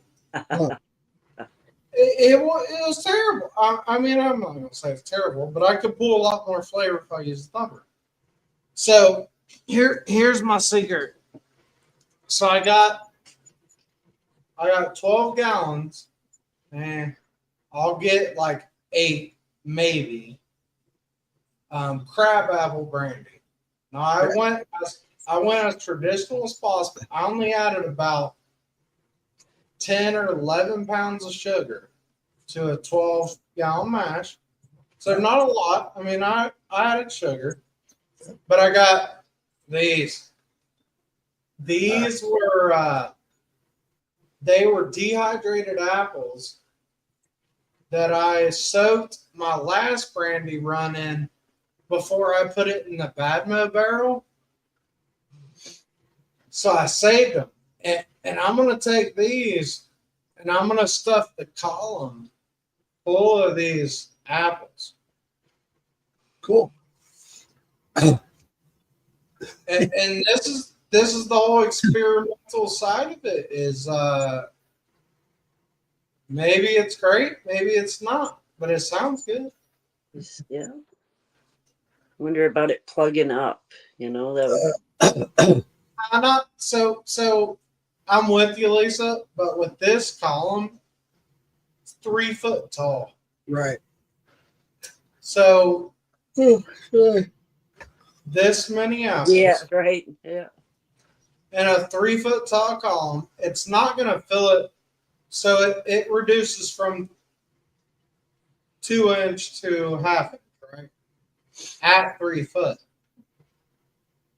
I'll never get to that point. So I'm not worried about it plugging up. Now, if I was putting in the thumper, I would be semi worried about, it actually plugging up. But I put a lot of things in my thumper, and It's a tall thing. it's bad to say, but sometimes you just gotta rock them big balls. Just hope for the best. I won't disagree with that. Sometimes you do. You do. No, but really though, not getting started. Now, I'm not trying to tell you when you get started to do this, but you can read the temperature. Now, don't take your temperature and run your still on that, because that's not how you do it. But you can see your temperature and touch your worm and touch your whatever and know where you're at. So if you're not heated up on that coil like you think it should be, all right. If your still's at 200 degrees and your worm's not even warm, it's probably time to break it down. Just all you gotta do is blow through it. If you can blow through it, hook the shit back up and run it. I mean, no, I'm 100% on fuck it, just do it and run it. I wouldn't recommend my method, And like we said earlier, everybody's got their own method, their own ways, and you learn through doing things that how far you can push things. You push it to the limit. If you got away with it, you're going to do it again. Yeah, but don't do that with pressures and what I'm talking about right now is stupid. Don't do that. That what I'm saying is stupid. Like I'm not. Professionals.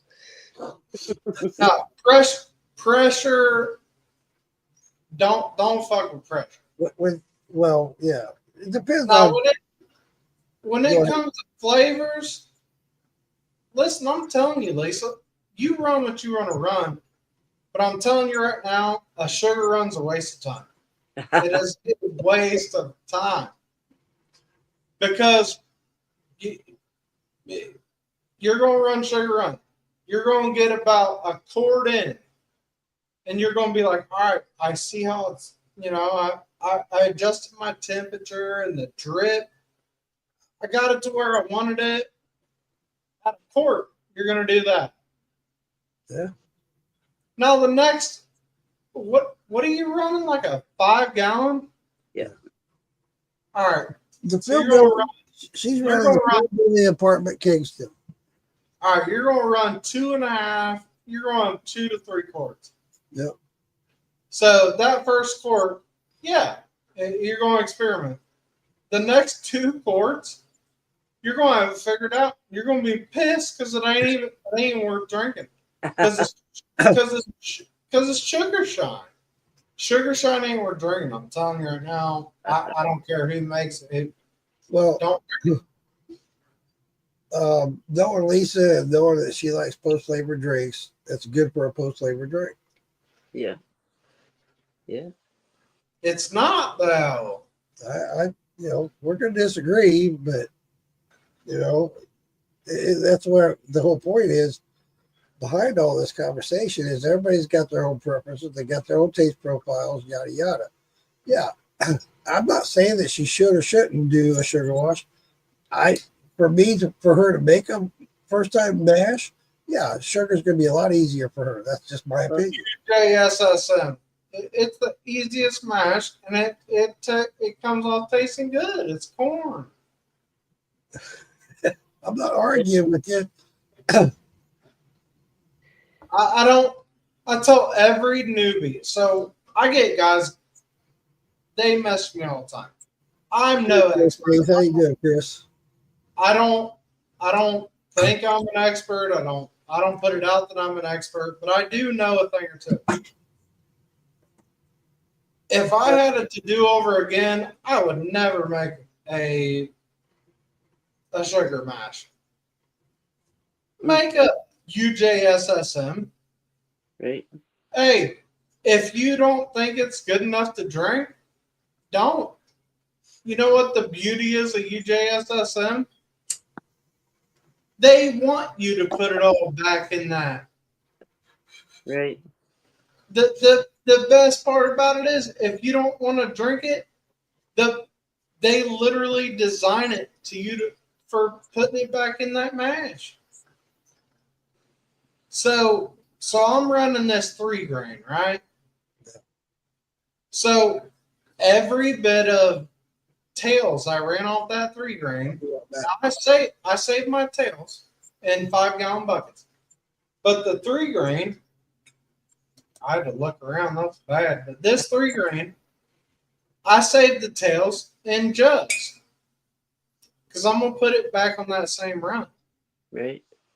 But make a simple sour mash, just a simple sour mash. Don't make a sugar, because there is no drinkable out of a sugar. Yeah, you don't like it. I mean, I've never simple sugar mash. No, I know, and I'm just trying to tell you that.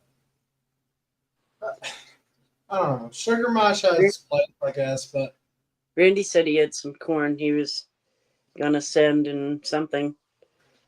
I don't see his comment right now, but he said he was gonna send up some corn and that stuff, so I'll have something to play with.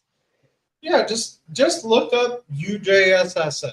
I mean, it's where I started years ago, and it's gonna tell you that your first 2 runs are not drinkable. They're absolutely drinkable. It will get better and it'll evolve. But it's a sour mash recipe. Start with grain. Don't do a simple sugar. It's all trash. If you do sugar, it's just all trash. Just burn it. Throw the trash, like cleaning your windows. I don't care what you do with it, but you can't drink it. Sanitizer. You can. I don't recommend it. No, I don't know. I even tried. Hang on, I got. Yep. And check on Mark. I don't know what he just did.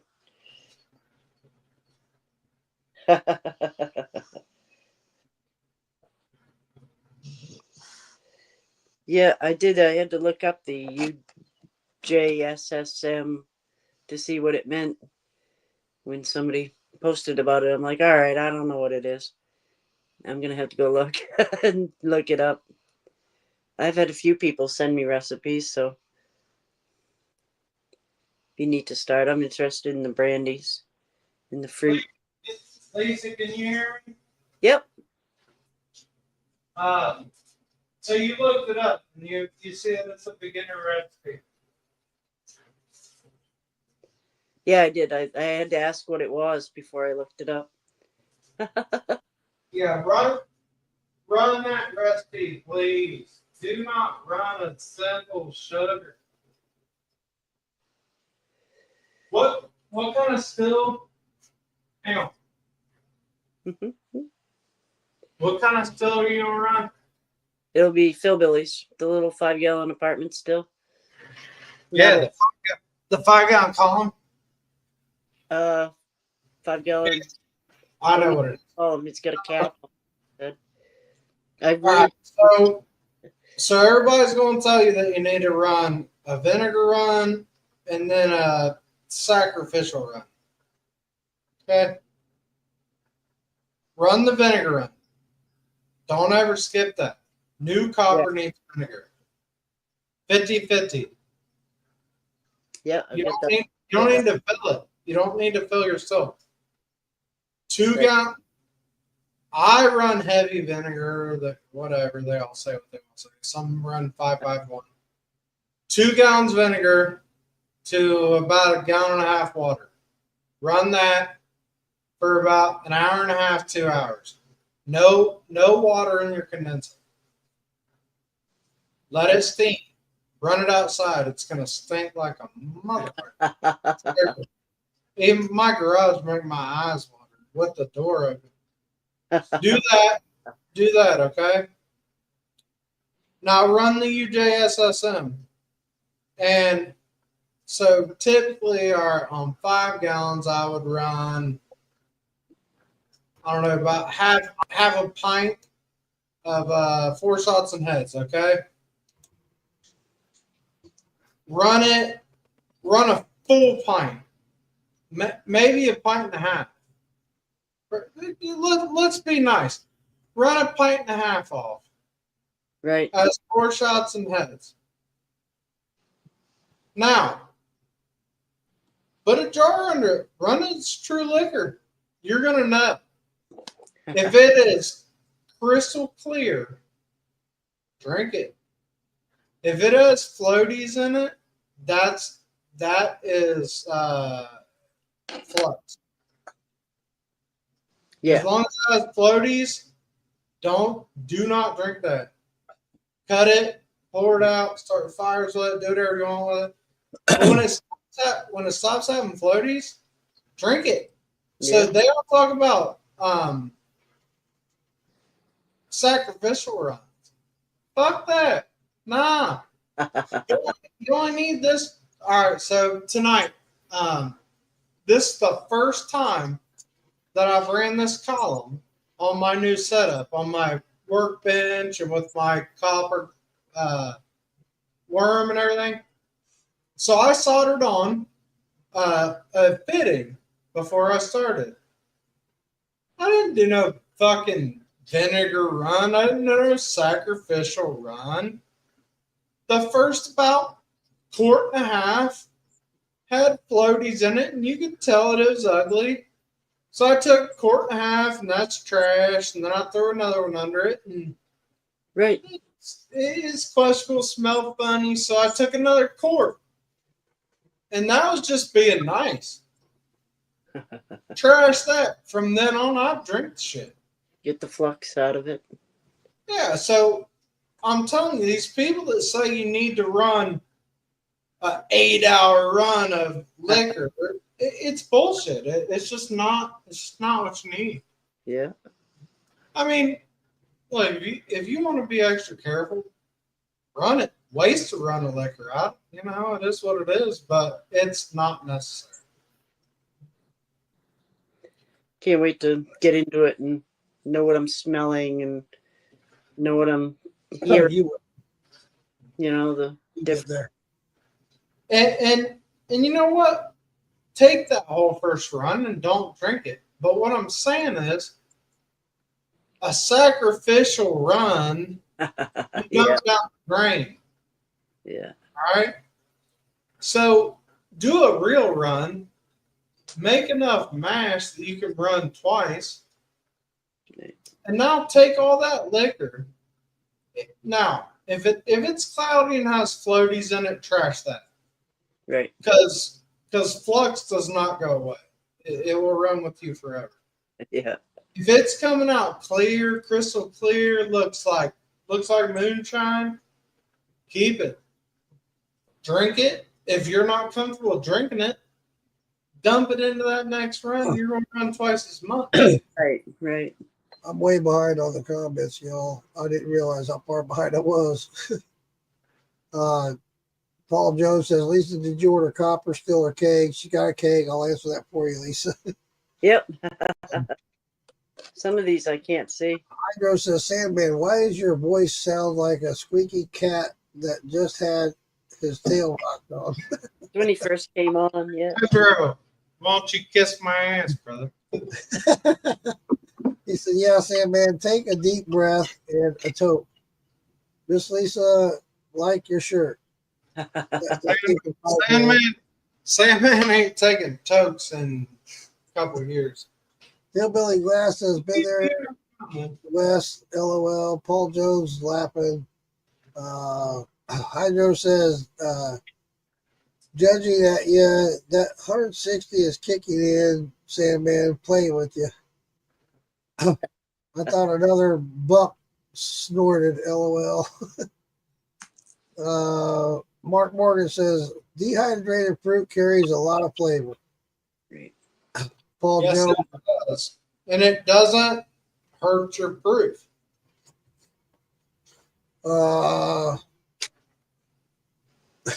Hillbilly Glass Barrel says he touches his worm all the time. He says, what now? He touches his worm all the time. Earlier, you're talking about feeling the pipes, on your copper. Difference in temperature between. Yeah. He says he touches his worm all the time. Sometimes I got a lot of messages from. Look, Hillbilly Glass Barrel, if you're still around, brother, I'm drunk and I'll message you tomorrow. He said he made a sugar shine once. UJSSM is the way to go for a first run. That came from Hillbilly Glass Barrels. Paul Jones says you got to do a sugar wash first to get your feet wet, Lisa. UJSSM.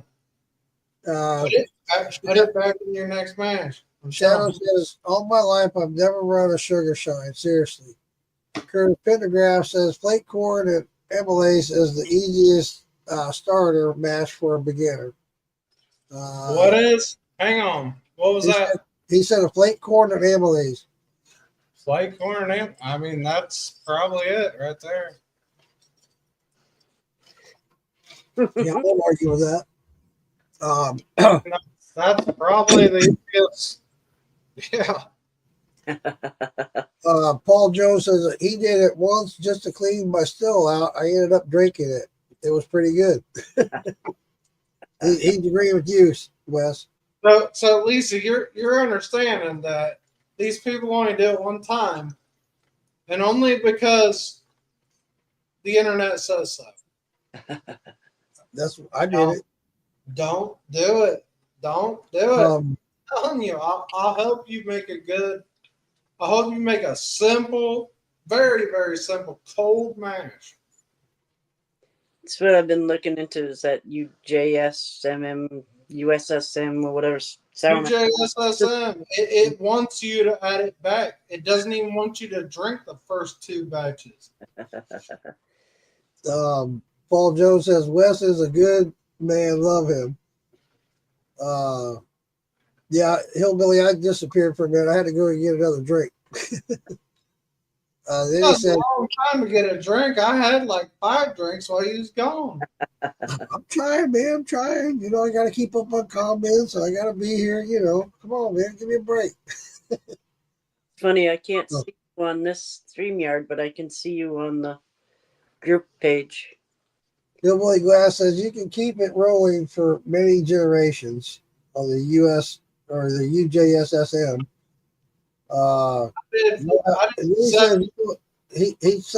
Hillbilly says good night. He's got to go to work. Good night, Terry. Thanks for coming in, brother. Good to have you. Always good to have you. And then Paul says the same thing. Larry Parker is watching. Hey, Larry, how you doing, buddy? Good. Thanks for coming in, Larry. Larry. And then Paul says, "This is true. I drank my first artificial rum because I didn't have any." I got you, man. I've been there, done that. Drink it. Shots. All right. It's time for shots. God damn it, man. I've been taking a lot of shots. All right. I think I have too, but hey, Shadow called shots, so let's do some shots. My shots come out of a half-gallon jar. Woo, yeah. Hydro says, "Jumping feet first, make some corn liquor, girl." Shadow says, "I've always recommended first run 10 10 6, simple and some flavor." Then Paul What? Joe says, "Well, slow down a little, brother." Hang on. What was that? He said Mark Shadow says, "I've always recommended the first run to be 10 10 6, simple and some flavor." All right. I don't know what that means, but let's go. Elaborate on that, Mark. Earlier he said something. Yeah, he did. Yeah. Something about a corn. I don't remember. 6 gallons of water, 10 pounds of corn, 10 pounds of something else. Right. 10 pounds of sugar, 10 pounds of corn. That's what it was. Well, I don't do baby mashes. Then 20 corn, 10 sugar, 6 water. That's what Shadow's saying. Yeah, that gets the first like I don't know 20th of the barrel. Paul Jones. We ferment 65-gallon barrels around here. Well, you just have to times it, right? You just have to do the math and. No, come on, man. I know how to do the math, but I also know how to give people bullshit. Paul Jones says, "Boy, that white oak from Philbilly is damn good." Yeah, come get you some. Won't you buy one? You're real close to Phil, right? Yeah, I'm about less than 15 minutes left. Cool. Yeah, so I just learned that, was it Shine? God damn, I can't remember. Damn, I really can't remember. I am drunk. I'm getting there. Somebody else was close What's to up? Shine. God damn. I was going to say Slacks, Shine Slacks, but it ain't him. Oh, it's not Slacks. He was here earlier. I know. I've been talking to him a lot, but it ain't him. Damn, I'm drunk. As soon as you get up here, you go, "Oh, yeah. Damn, Mark, you start back up. remember. I got the answer." Oh, I'm sure. Paul Joey, I meant to say, Shadow says, "I myself run nothing under 40 gallons anymore." Man, I think the perfect still for the I don't know how you want to put it, the home distiller is 25 or 20 to 25 gallons. Yeah. 40 gallons is a lot for a home distiller. 20 to 25 gallons is ideal. It would be, I would agree with that. y'all's gonna see it in the next 6 to 8 months. I'm gonna build my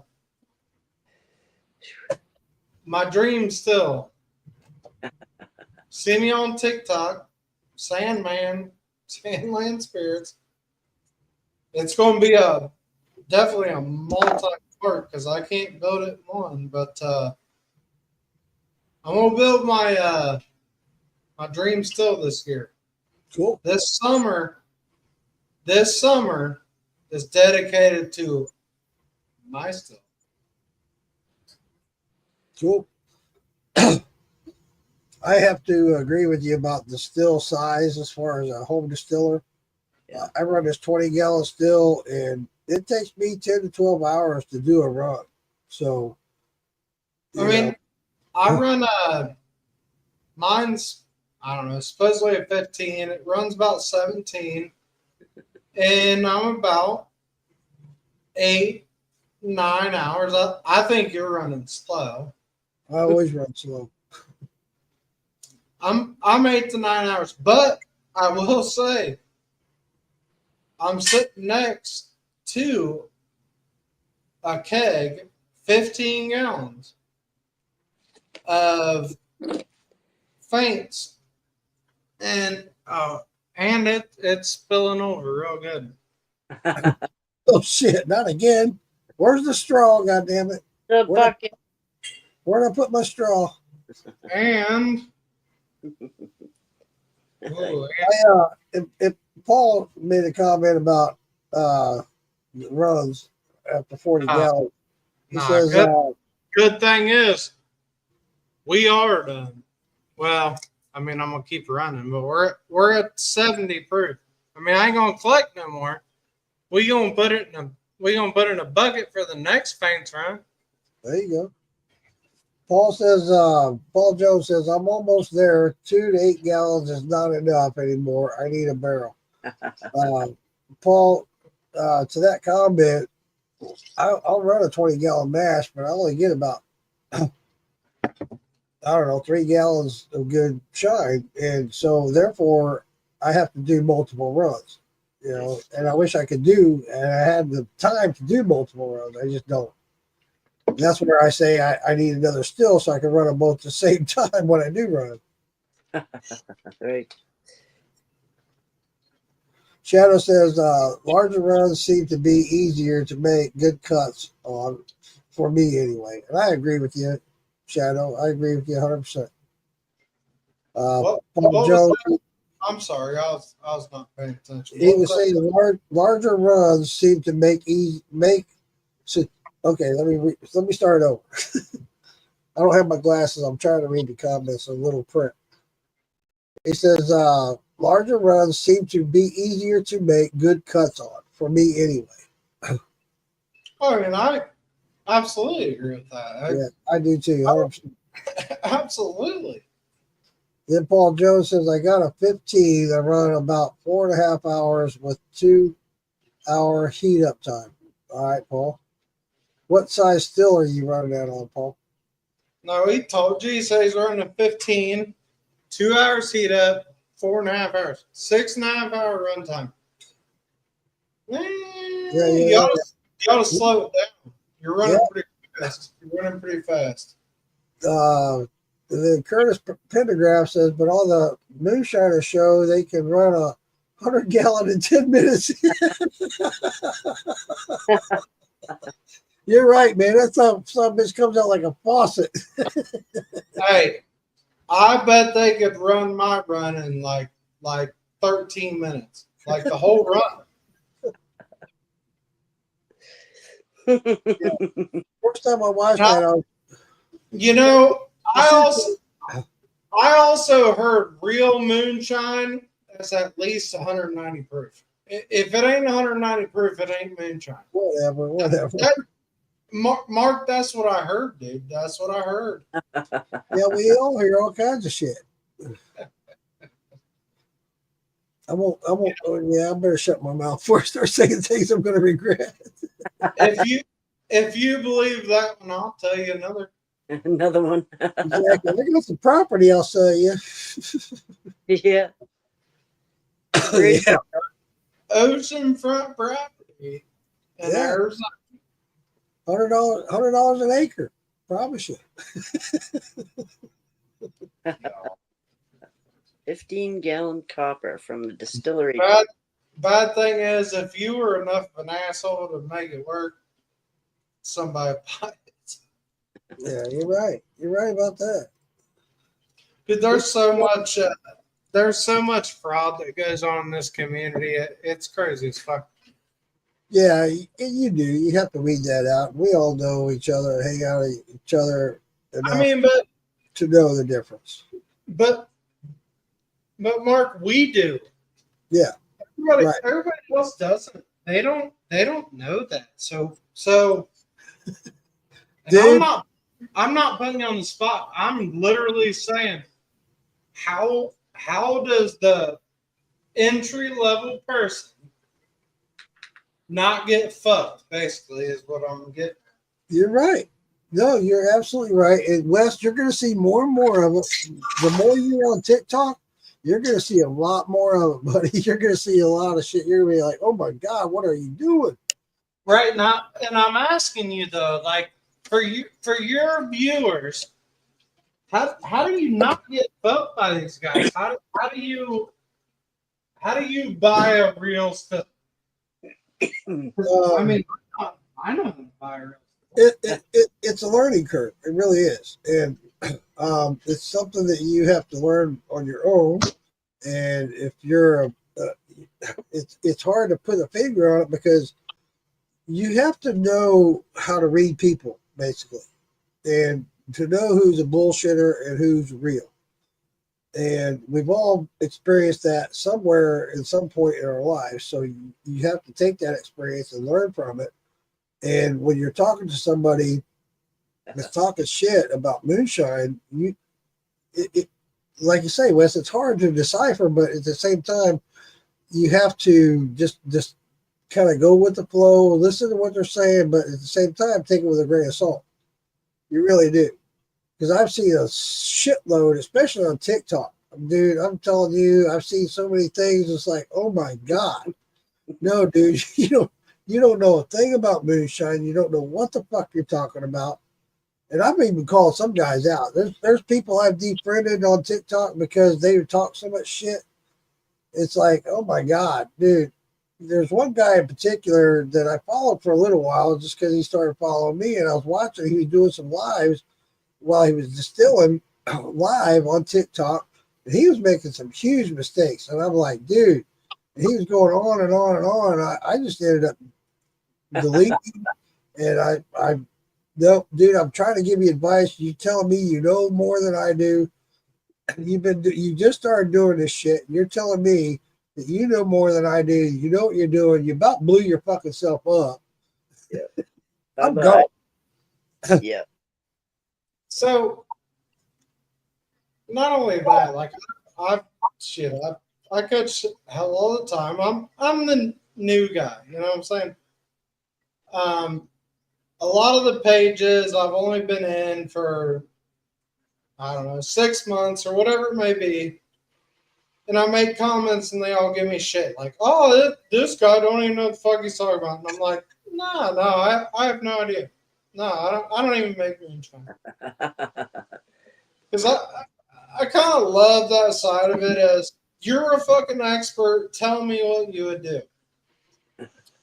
And But- you have to call them out on it. But my thing is, how do you protect yourself from these guys that are still builders? So Oh shit! Oh, if you're buying a still, how would you protect yourself from that?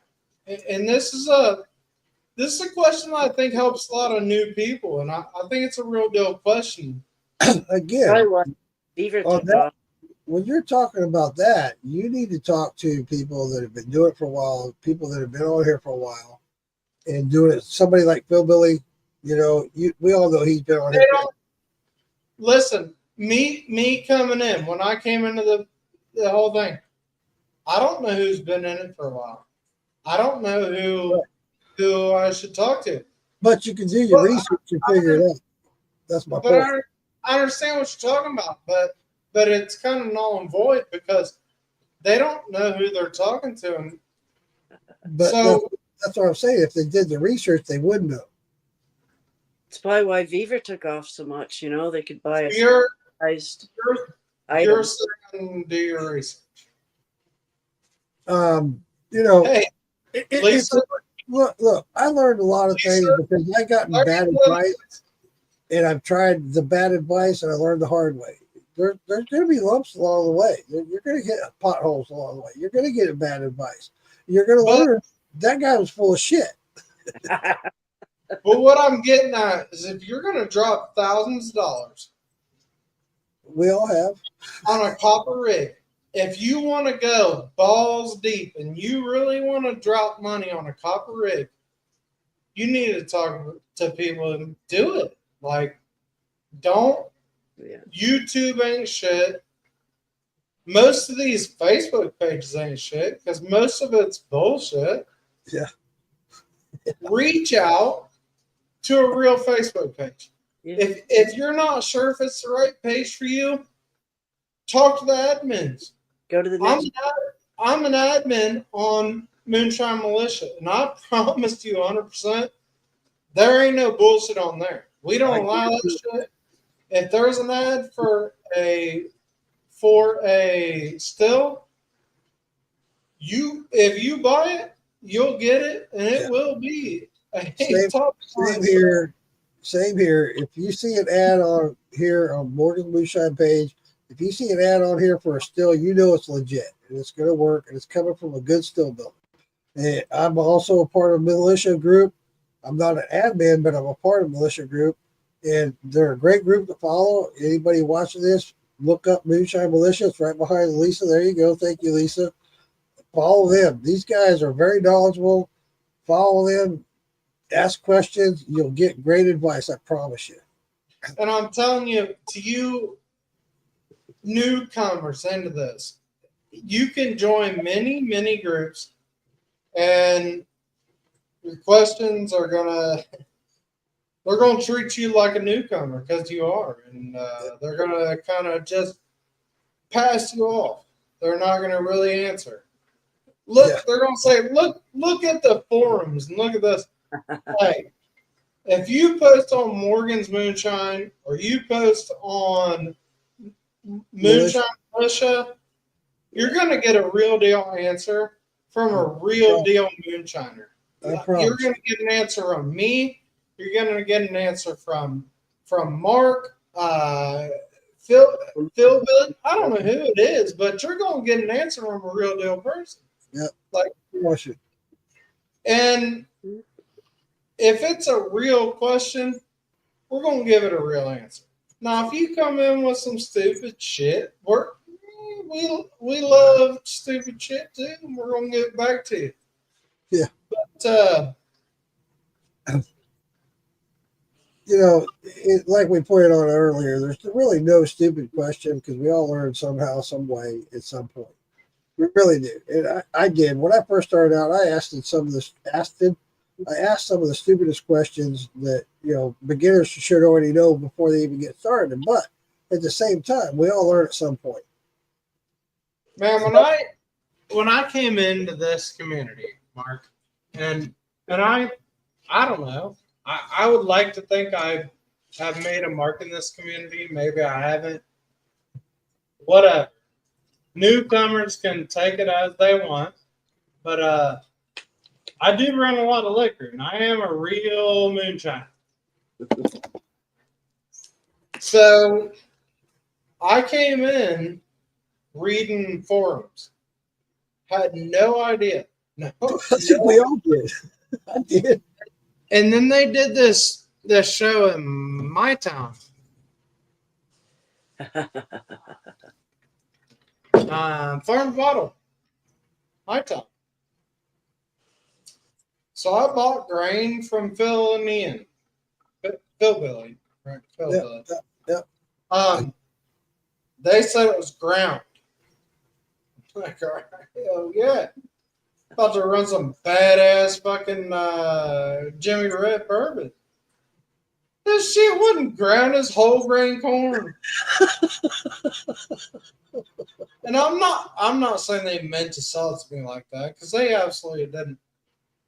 But I messaged them like, hey man, like I can't grind this. Like I don't have any way to grind, so how do I get it ground? And they're like, well, you can bring it to us. I'm like, well, that sounds really fucking great. How can I bring it to you? They sent me the address, and I'm like, Holy shit, dude. These motherfuckers are 15 minutes away. So I went and had him grind on my grain and shit. But from that right there, so from buying grains and not even knowing what the fuck to do with it, Right. it went to every. I don't even know how to explain it. It went to every aspect of moonshine to a T. Hey, do you want to mash in? Here's everything you need to know. Cool. And, That's and awesome. he does that on video too. Yeah, It's he not does. just me. It's not just because I know him and I'm there. But Yeah, he does that for everybody. He does videos on it. But I got a little leg up, and he taught me how to. I knew how to solder. I've done pipe work for years. He taught me how to solder on stainless. I'm like, Nice. well, it was so. It seemed hard. If you know how to solder, you can solder stainless. That's good to know because I've never done stainless. If any of you that are watching, if you don't think you can solder stainless, call me. I'll be calling you. I'll make sure you can. Now, hold on. There's a prerequisite. You have to be able to solder copper. I can solder. You got to have a basic soldering skill to get that. But if you have that, I'll teach you how to solder stainless. I just did it tonight. It ain't nothing. It took me about 30 seconds. Wait for the color to change. Plain. Then you- Color's ass, Lisa. Color's ass. No, I thought that for years. So, I'm a plumber. Was a plumber.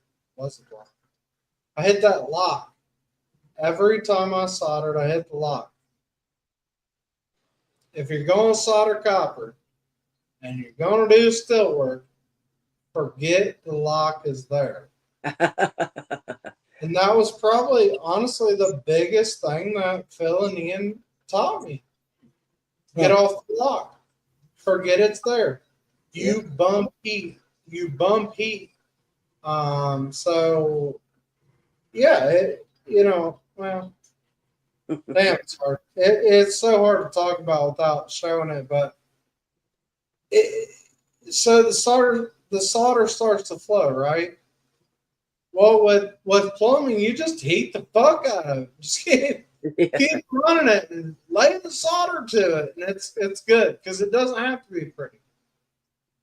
If you're running stainless, just bump the heat and bump the solder enough to it's kind of in unison, just enough together to get it to float around. And then you get a nice bead that sits around it, okay? But it's not laying down on your stainless. Like it's a good looking bead, but it's not laying the way you want it. Well, take some more flux, acid flux, and lay it, and I mean lay it the fuck on there. I want As much to. as you can get to flow. You said that, Wes. I want to catch up on the comments because that was talked about. So let me catch up on this. Paul Jones says this is epic. Wes is hilarious. Paul Jones or Hydro Man says you're still in new dripper. I compared to elders. You're learning fast, and you have Hillbilly for advice, gadgets, and guidance close by. Helps. Curtis Pendergrass says to solder stainless, you just have to have the right flux that contains the right amount of acid. Yeah. So there you go. Just what you said. 100% fact. And then Paul Jones says, we love you, Wes. Love you boys. And I think I hijacked this thing live, but I'm telling you guys, like, if you can solder stainless, you can or if you can solder copper, you can solder stainless. It is not that hard. It's And just I was really intimidated by it. And then when I met Phil and Ian, they taught me how to do it. And I did it and I overheated it like a motherfucker. Like, because it ain't going to stick to the stainless like you think it's going to stick. Right. And you're going to be like, all right, give it more heat. No, don't give it more heat. Get off of it and hit it with more flux. Like, you pour some flux on it. Yeah, don't really do that. But what I'm saying is, flux is your friend. Lay that flux on. Put it on heavy. that's and good to know. All of it. I'm glad you shared And that. then heat it again. And it's going to lay down on that stainless. I'm telling you, it's just, I made it so much harder than it I'm with needed. you, Shadow. I think everybody does. I think everybody that can solder copper thinks that it's hard to solder stainless. It's not. That's been my input on it, Wes. So yeah, I never tried doing stainless. That's just my. And I'm glad you're talking about this because now you're giving me more insight and more influence to do it. I'll give you a video. I was going to post one earlier, but it was kind of dark. I don't have a. Insight says my wife got me a phone stand. Cool. But anyway, I noticed you in the garage wearing a hoodie, so I didn't have no way to hold my phone, so I didn't video it. But I did. I mean, I'm not kidding, dude. I did a stainless to copper weld or solder joint in like 30 seconds. It's really not hard. cool. That's good to know, man. I appreciate you sharing that with us. Really do. That's awesome. I want everybody to build their own stuff. Like y'all, if you have the gumption, you can do it. It ain't that hard. 9/10 of it is you just got to jump in and do it. You're going to make mistakes, but you're going to jump in and do it. It's just like distilling. Yeah. Hey, you gonna fuck it up. You are. Oh, shit. I don't care who you are. You're going to I fuck mean, it. you're absolutely gonna fuck it up. Just eat that and move on. I mean, what it is what it is. Your experiences and move on. Yeah. That's all you can do. I can't Well, I wait. said earlier, I've learned most of my best lessons that came in fucking something up. Curtis Pendergraft says the acid etches the stainless enough to give the solder something to bite into, and it will stick. True story. It's a acid flux. Yeah. It's Makes sense. I use Stay Clean. I would not recommend Stay Clean. It's a cancer causing. Just don't do it. But Paul Jones says, Wes, you have made this. Wes, you have made this the best live ever.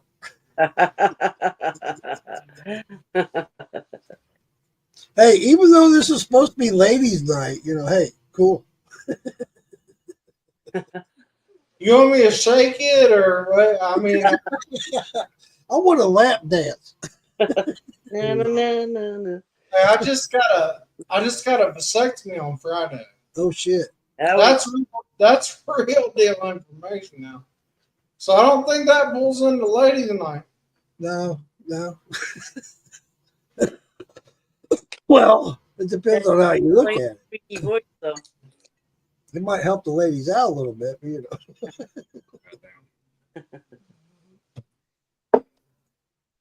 Ooh, that's Now, too long. you guys know I run this water fountain, right? No. I did hear a little bit of something while I was on Phil Billy's podcast, but I don't know the whole. Anyway, And I'm sure a lot of the viewers don't know either. Yeah, we're going to fucking ice shit.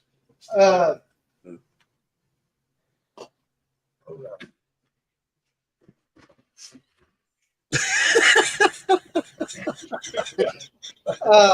I was checking the freezer to see if I had any more frozen ice chunks. But anyway, Oh man!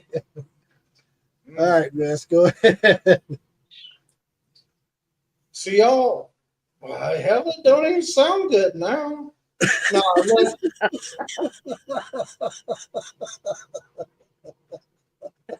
no. Y'all run these expensive ass fucking water coolers. I know. You know, so these motherfuckers out there are spending $500 Yeah, I agree. with you. on a goddamn water cooler. Fuck that. No. All right, so y'all. No, I will say. I mean, mine doesn't keep up for a run like this. I've ran 9, 10. Nah, I've run 8 half-gallon jugs and 2-gallon jugs of ice water that froze in the freezer. But other than that, I run on a goddamn water fountain. So, y'all think you gotta go out and buy these big, crazy water coolers. And you know what a 3rd horsepower water cooler costs there? They're expensive as fuck. It's about $500 for a 3rd horsepower. You know what this water fountain cost me? Yeah. $30. That's my guy. It's got a 3rd horsepower cooler in it. It cost me $30. That's my kind of shit. I'm a cheap bitch. Yeah. So it ain't gonna keep up on a big crazy like what I'm doing now, like a feints run. Right. But on a standard run, shit, I had like 2 gallons of frozen water. I'm good. I run the whole run. And if I That's want to what- run deep, I run deep into tails. I mean 20%. That takes me 4 half-gallons of water. Right. Yeah, I for the longest time when I ran my 5-gallon still, I just used water bottles, frozen water bottles. That was it. It worked great. Man, I did it for a long time, but I'm telling you, get on Facebook Marketplace, look up water fountain, I will. and you're gonna find one for like less than $100. Now I got lucky. They usually do go for $150 or so. Somebody posted one and they wanted $60. I'm a Jew motherfucker. So I go over and I'm like, well, man, it's got a dent in the bag. Like, well, it's never been hooked up. I'm like, well, it's got a dent. He's like, well, it's never been used before. And I'm like, well, I ain't never seen it be used. I don't even know if it works. I'll give you $20.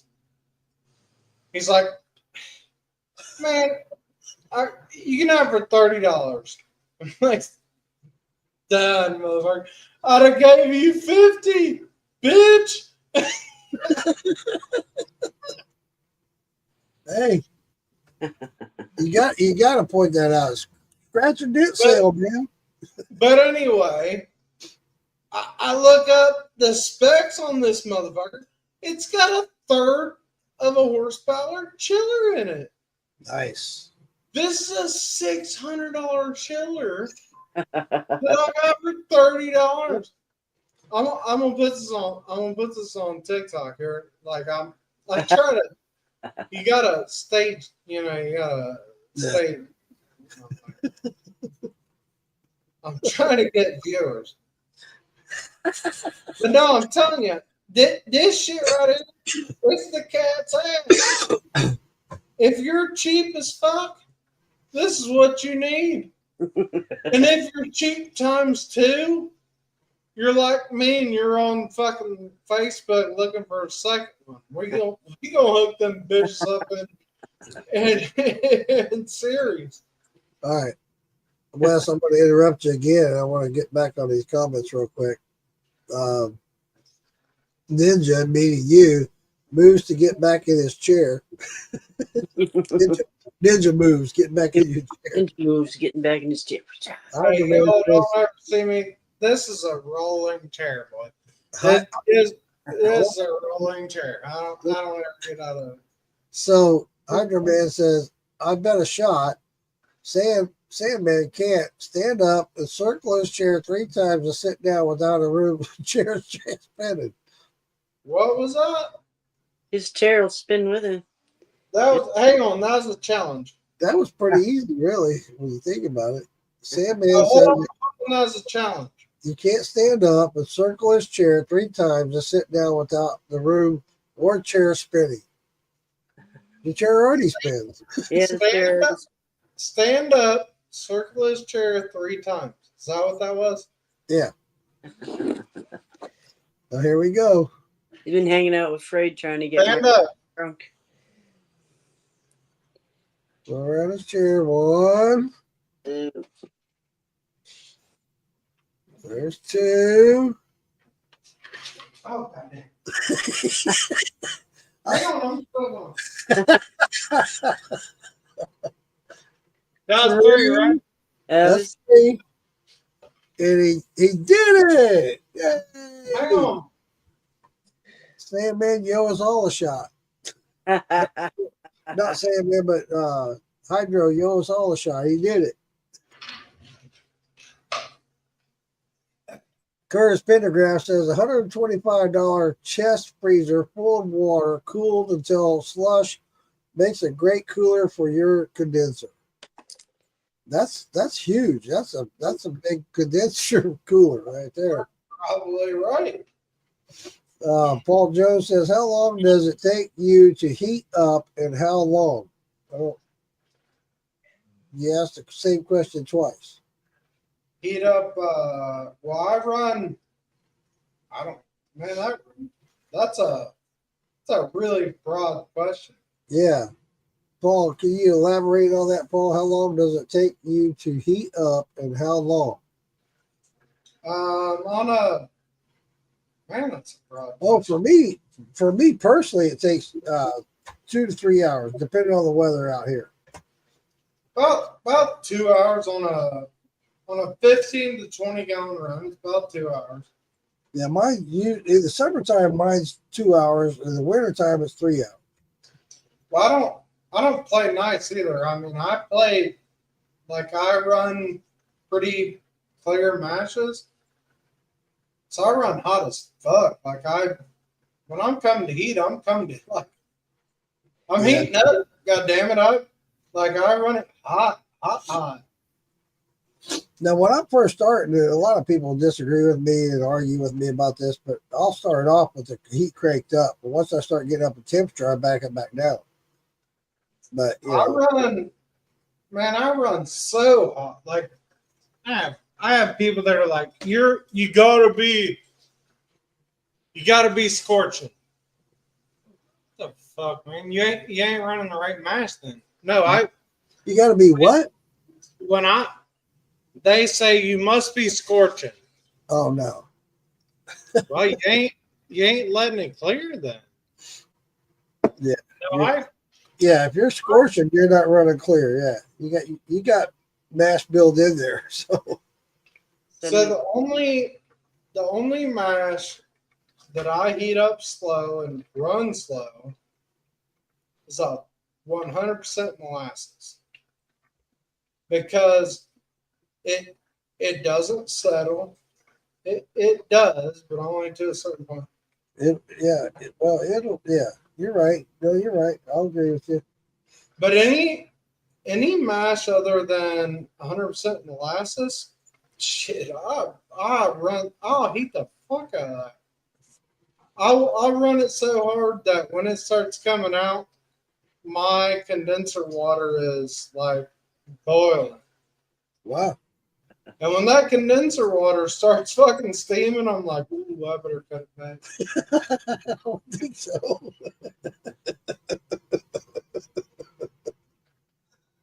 That's But this is like, this is stuff you learn way not early. This is stuff that you figure out way within your, when you start really making stuff. Like I don't do what I'm saying right off the get. Am I wrong, Uncle? Like, No, you're right. You're right. Yeah, until you experience it and go through it, then you know what your limitations are. You're right, Wes. I mean, I can sit here and tell you guys that I'll run a pencil stream all night, but it's not how I start, and it's not how I do it when I'm tasting. I have to get to that point. Like I'll taste that stream and I'll.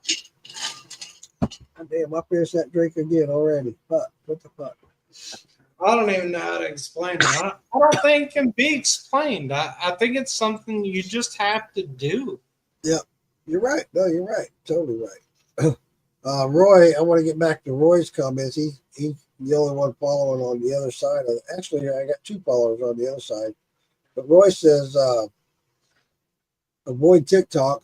Bunch of dumbasses. I won't disagree with that. He also, What do you think, Roy? How would you do it? he also says 15 by 15 by 18 ice blocks in 1 gallon jugs in a 12-gallon stainless steel container from the junkyard. All right, I'll go with that. And he also says it depends on your mash. Brandy goes faster, grains much slower. I don't know about that.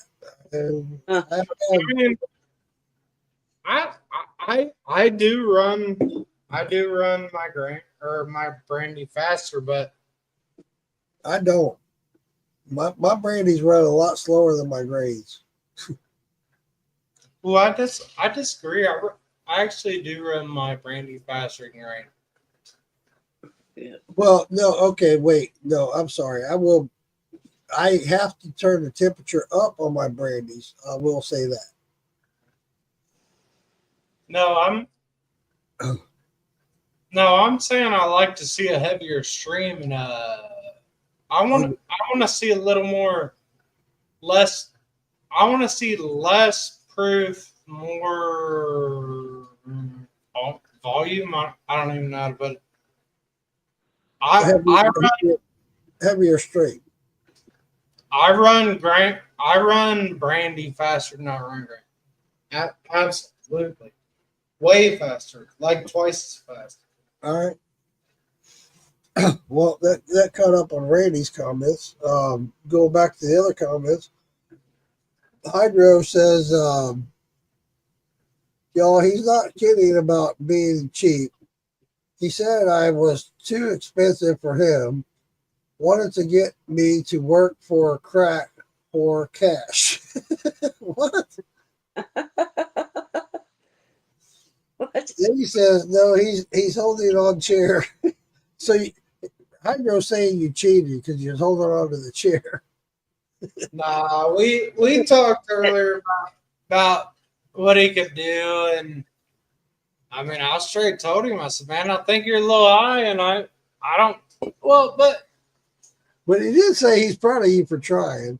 And, then Shadow says, I turn it up until I cap, then I turn it down. Yeah, we all do that. Or a lot of people do, I should say.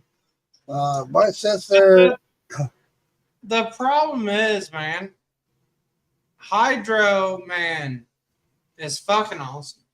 No, Yeah, he is. He's a cool dude. He really is. I would love. So what I was asking was if we could do, like, all right, so if we sold you a barrel, right? my question was, how much would it be if we took your label or your design and put it on my barrel? I love it. I love it. It's expensive as fuck. I mean, it's nothing against him. No, not at all. The expense is a design fee. Right. Has nothing to do with him.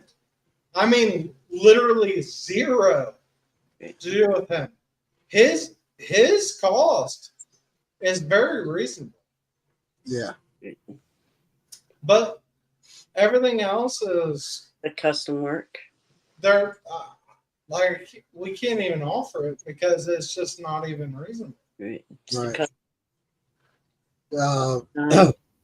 Now I'm gonna get it barrel. There's gonna be a Sandland Spears barrel. I'll pay it. I give up.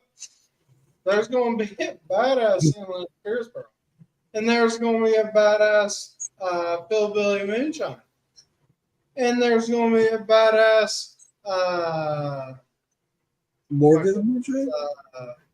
Moonshine Militia. Damn. But dude. other than that, hey, I Yeah. only have so much money.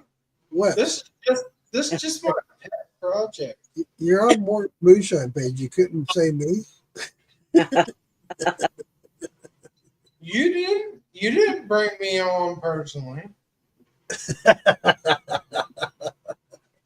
love you, man. You know I do.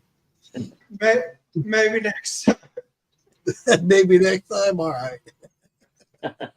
I gotta get going. Oh, shit. I know. Love you guys. Hydro says, I'm playing around with him. He's not cheap. Then Shadow says, I think there's more than one using a straw tonight. Yeah. I want to disagree with that, Mark. Love you, Lisa. Love you, hon. I'll Good night, talk. Lisa. Love you, sweetheart. We're gonna make this ladies' night happen, sweetheart. You're gonna be a big part of it. So, I'll hang help in. you out if I can. All right, shine on, sweetheart. Night, hon. Night, Wes. Night, Randy. Night, Mark. Good night, sweet. Jones. I can't remember the other one on the other side. That's Wes. Yeah, I'm not gonna call it quits tonight as well, Wes. I'm gonna get off here. I got a bunch of stuff to do tomorrow. It's my last day off, so I'm gonna call it quits here pretty quick. But I really appreciate you coming on and giving your advice and your input. Been awesome, man. It really has. Hey man, I'm not an expert. I don't think I don't think any of us are. I really don't. I don't think That's there's the experts. that's the beauty part of it. We keep learning from each other. You know, you have your opinions, and I learn from that. I'll take it all in, and I'll try something that you suggested. Hell yeah, man! I'm all about it. That's what makes it a whole lot better. You know. But that's what I'm saying. It's all fun. Hey, we all, if you're really a part of this, we have fun and we try and it works and it doesn't. Yeah. And I'm human. and I'll put every bit of it out there. And that's what's cool. Is I don't hide the failures. All right, I got one more shot left. Ray Warner says shots, so I'm going to do one more shot, and I'm going to call it a night, y'all. I got one shot left. Hey, I want to point out, check out them barrels. Dude, we'll I understand that this ain't what it's about tonight, but Van Warner, we gonna take a shot on you. Check out them barrels. hell yeah, absolutely. Check out Philbilly Moonshine. Check it out. Wes makes some great barrels. Check it out. Hell yeah. Try it on, everybody. Here's a shot.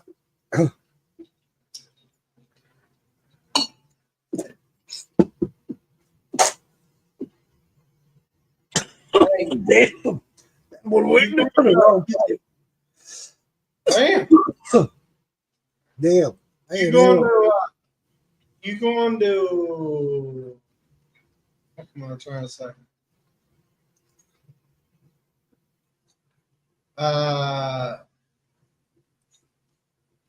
You going to Gatlinburg on the 4th?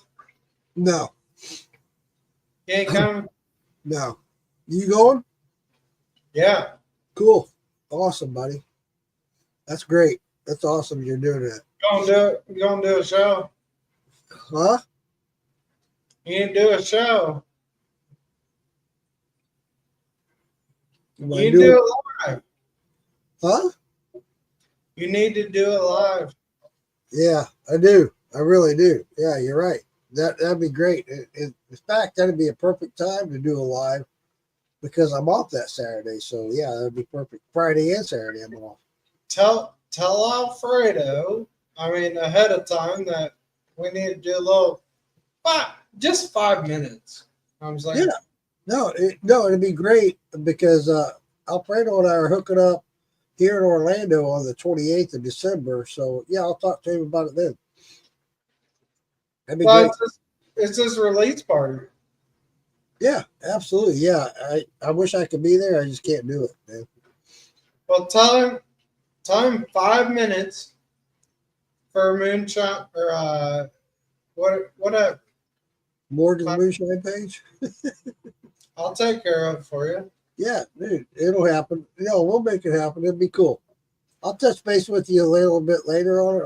I'll private message you, and I'll let you know what's going on. And he and I have talked. He's invited me to come, whatnot. I just not available to go. So, but we are in the talks of working some things out. So yeah, it'll be cool. That's what I'm saying. But I'll be there, so let him know. Yeah.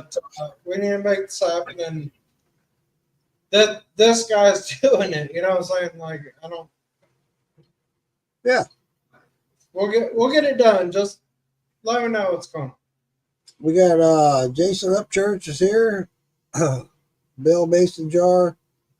Plastic Waste says, chug that shine, boy. I did. I inhaled it. Damn it. That's why I was coughing and chucking so much because I was inhaling it.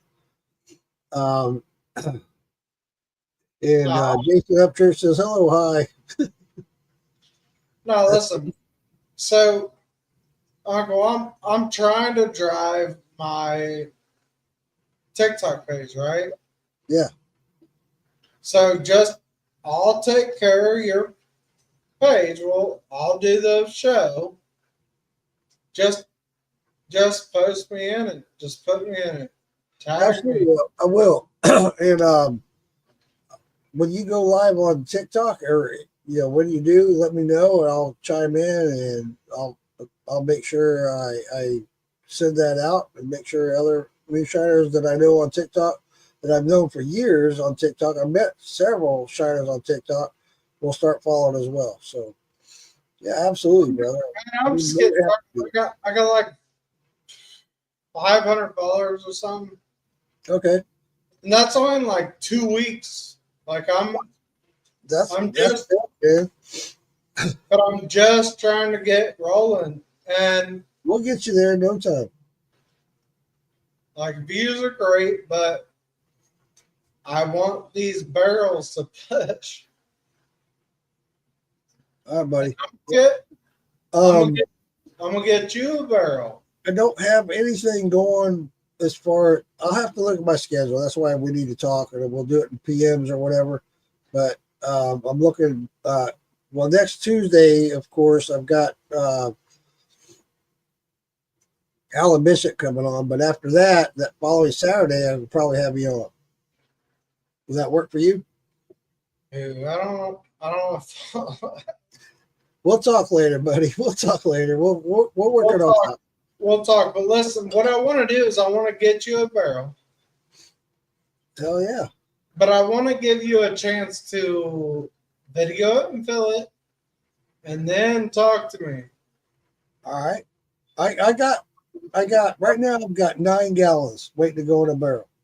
So the problem is Alan Bishop is 100% bad mode. 100%. Bad mode barrels, Bad right? motor. Yeah. Which is fine. I'm not fighting with him. Dude, it's just like me. There's a lot of steel builders out there that are fantastic. Copper Coast Steel,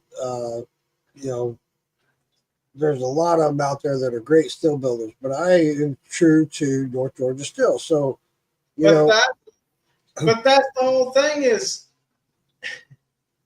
you have all these steel builders that play nice together, right? right.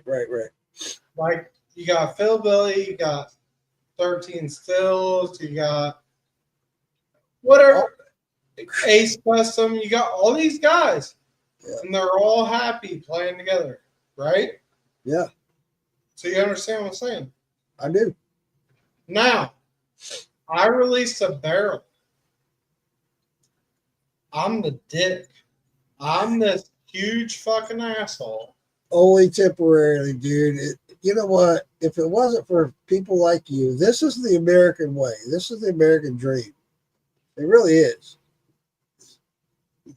Dude, But I'm a considerate guy, and I really do feel bad, and I wouldn't. Dude, come on. Think about it. You make moonshine, I make moonshine. We all make moonshine, right? What I gave him was Christmas. So, are you going to feel bad for me because I make moonshine? No. Come on. Seriously. But he came at me. I don't know. It wasn't even a question. It was he didn't question me. He said, "This is what it's gonna be." I'm like, okay, excuse me. Well, you're doing blah blah blah, and I'm like, yeah, I'm not copying you. No, you're not, because you're using. Correct me if I'm wrong, Wes. I don't know. I can't put it out there. It got really shitty, and I said, I'm like, listen, I'll be nice. I will play the bigger guy card. I'll give you Christmas. I will not start pushing and marketing until after Christmas. He never answered me. Do you know what? Fuck you. I will market the shit out of it, and I'll sell the hell out of it. Yeah. Personally, if I came up with a product or something that I put out, I'm going to push it. Personally, the problem is, wait, because is North Georgia going to go after Copper Steel Co. because they make a steel? No. You're hitting it right on the fucking head right there. Okay, man. You're hitting it right on the head. It's free marketing, bro. It's free marketing. Come on. To deal with this. Correct me if I'm wrong, Wes. Correct me if I'm wrong. Stop me if I'm wrong. You're making yours out of barrel heads, correct? Okay. This guy is making it out of his own wood. He's taking his wood and charring it. So there is a difference there. So, dude, it's not like I'm doing exactly the same thing you are. I told him that.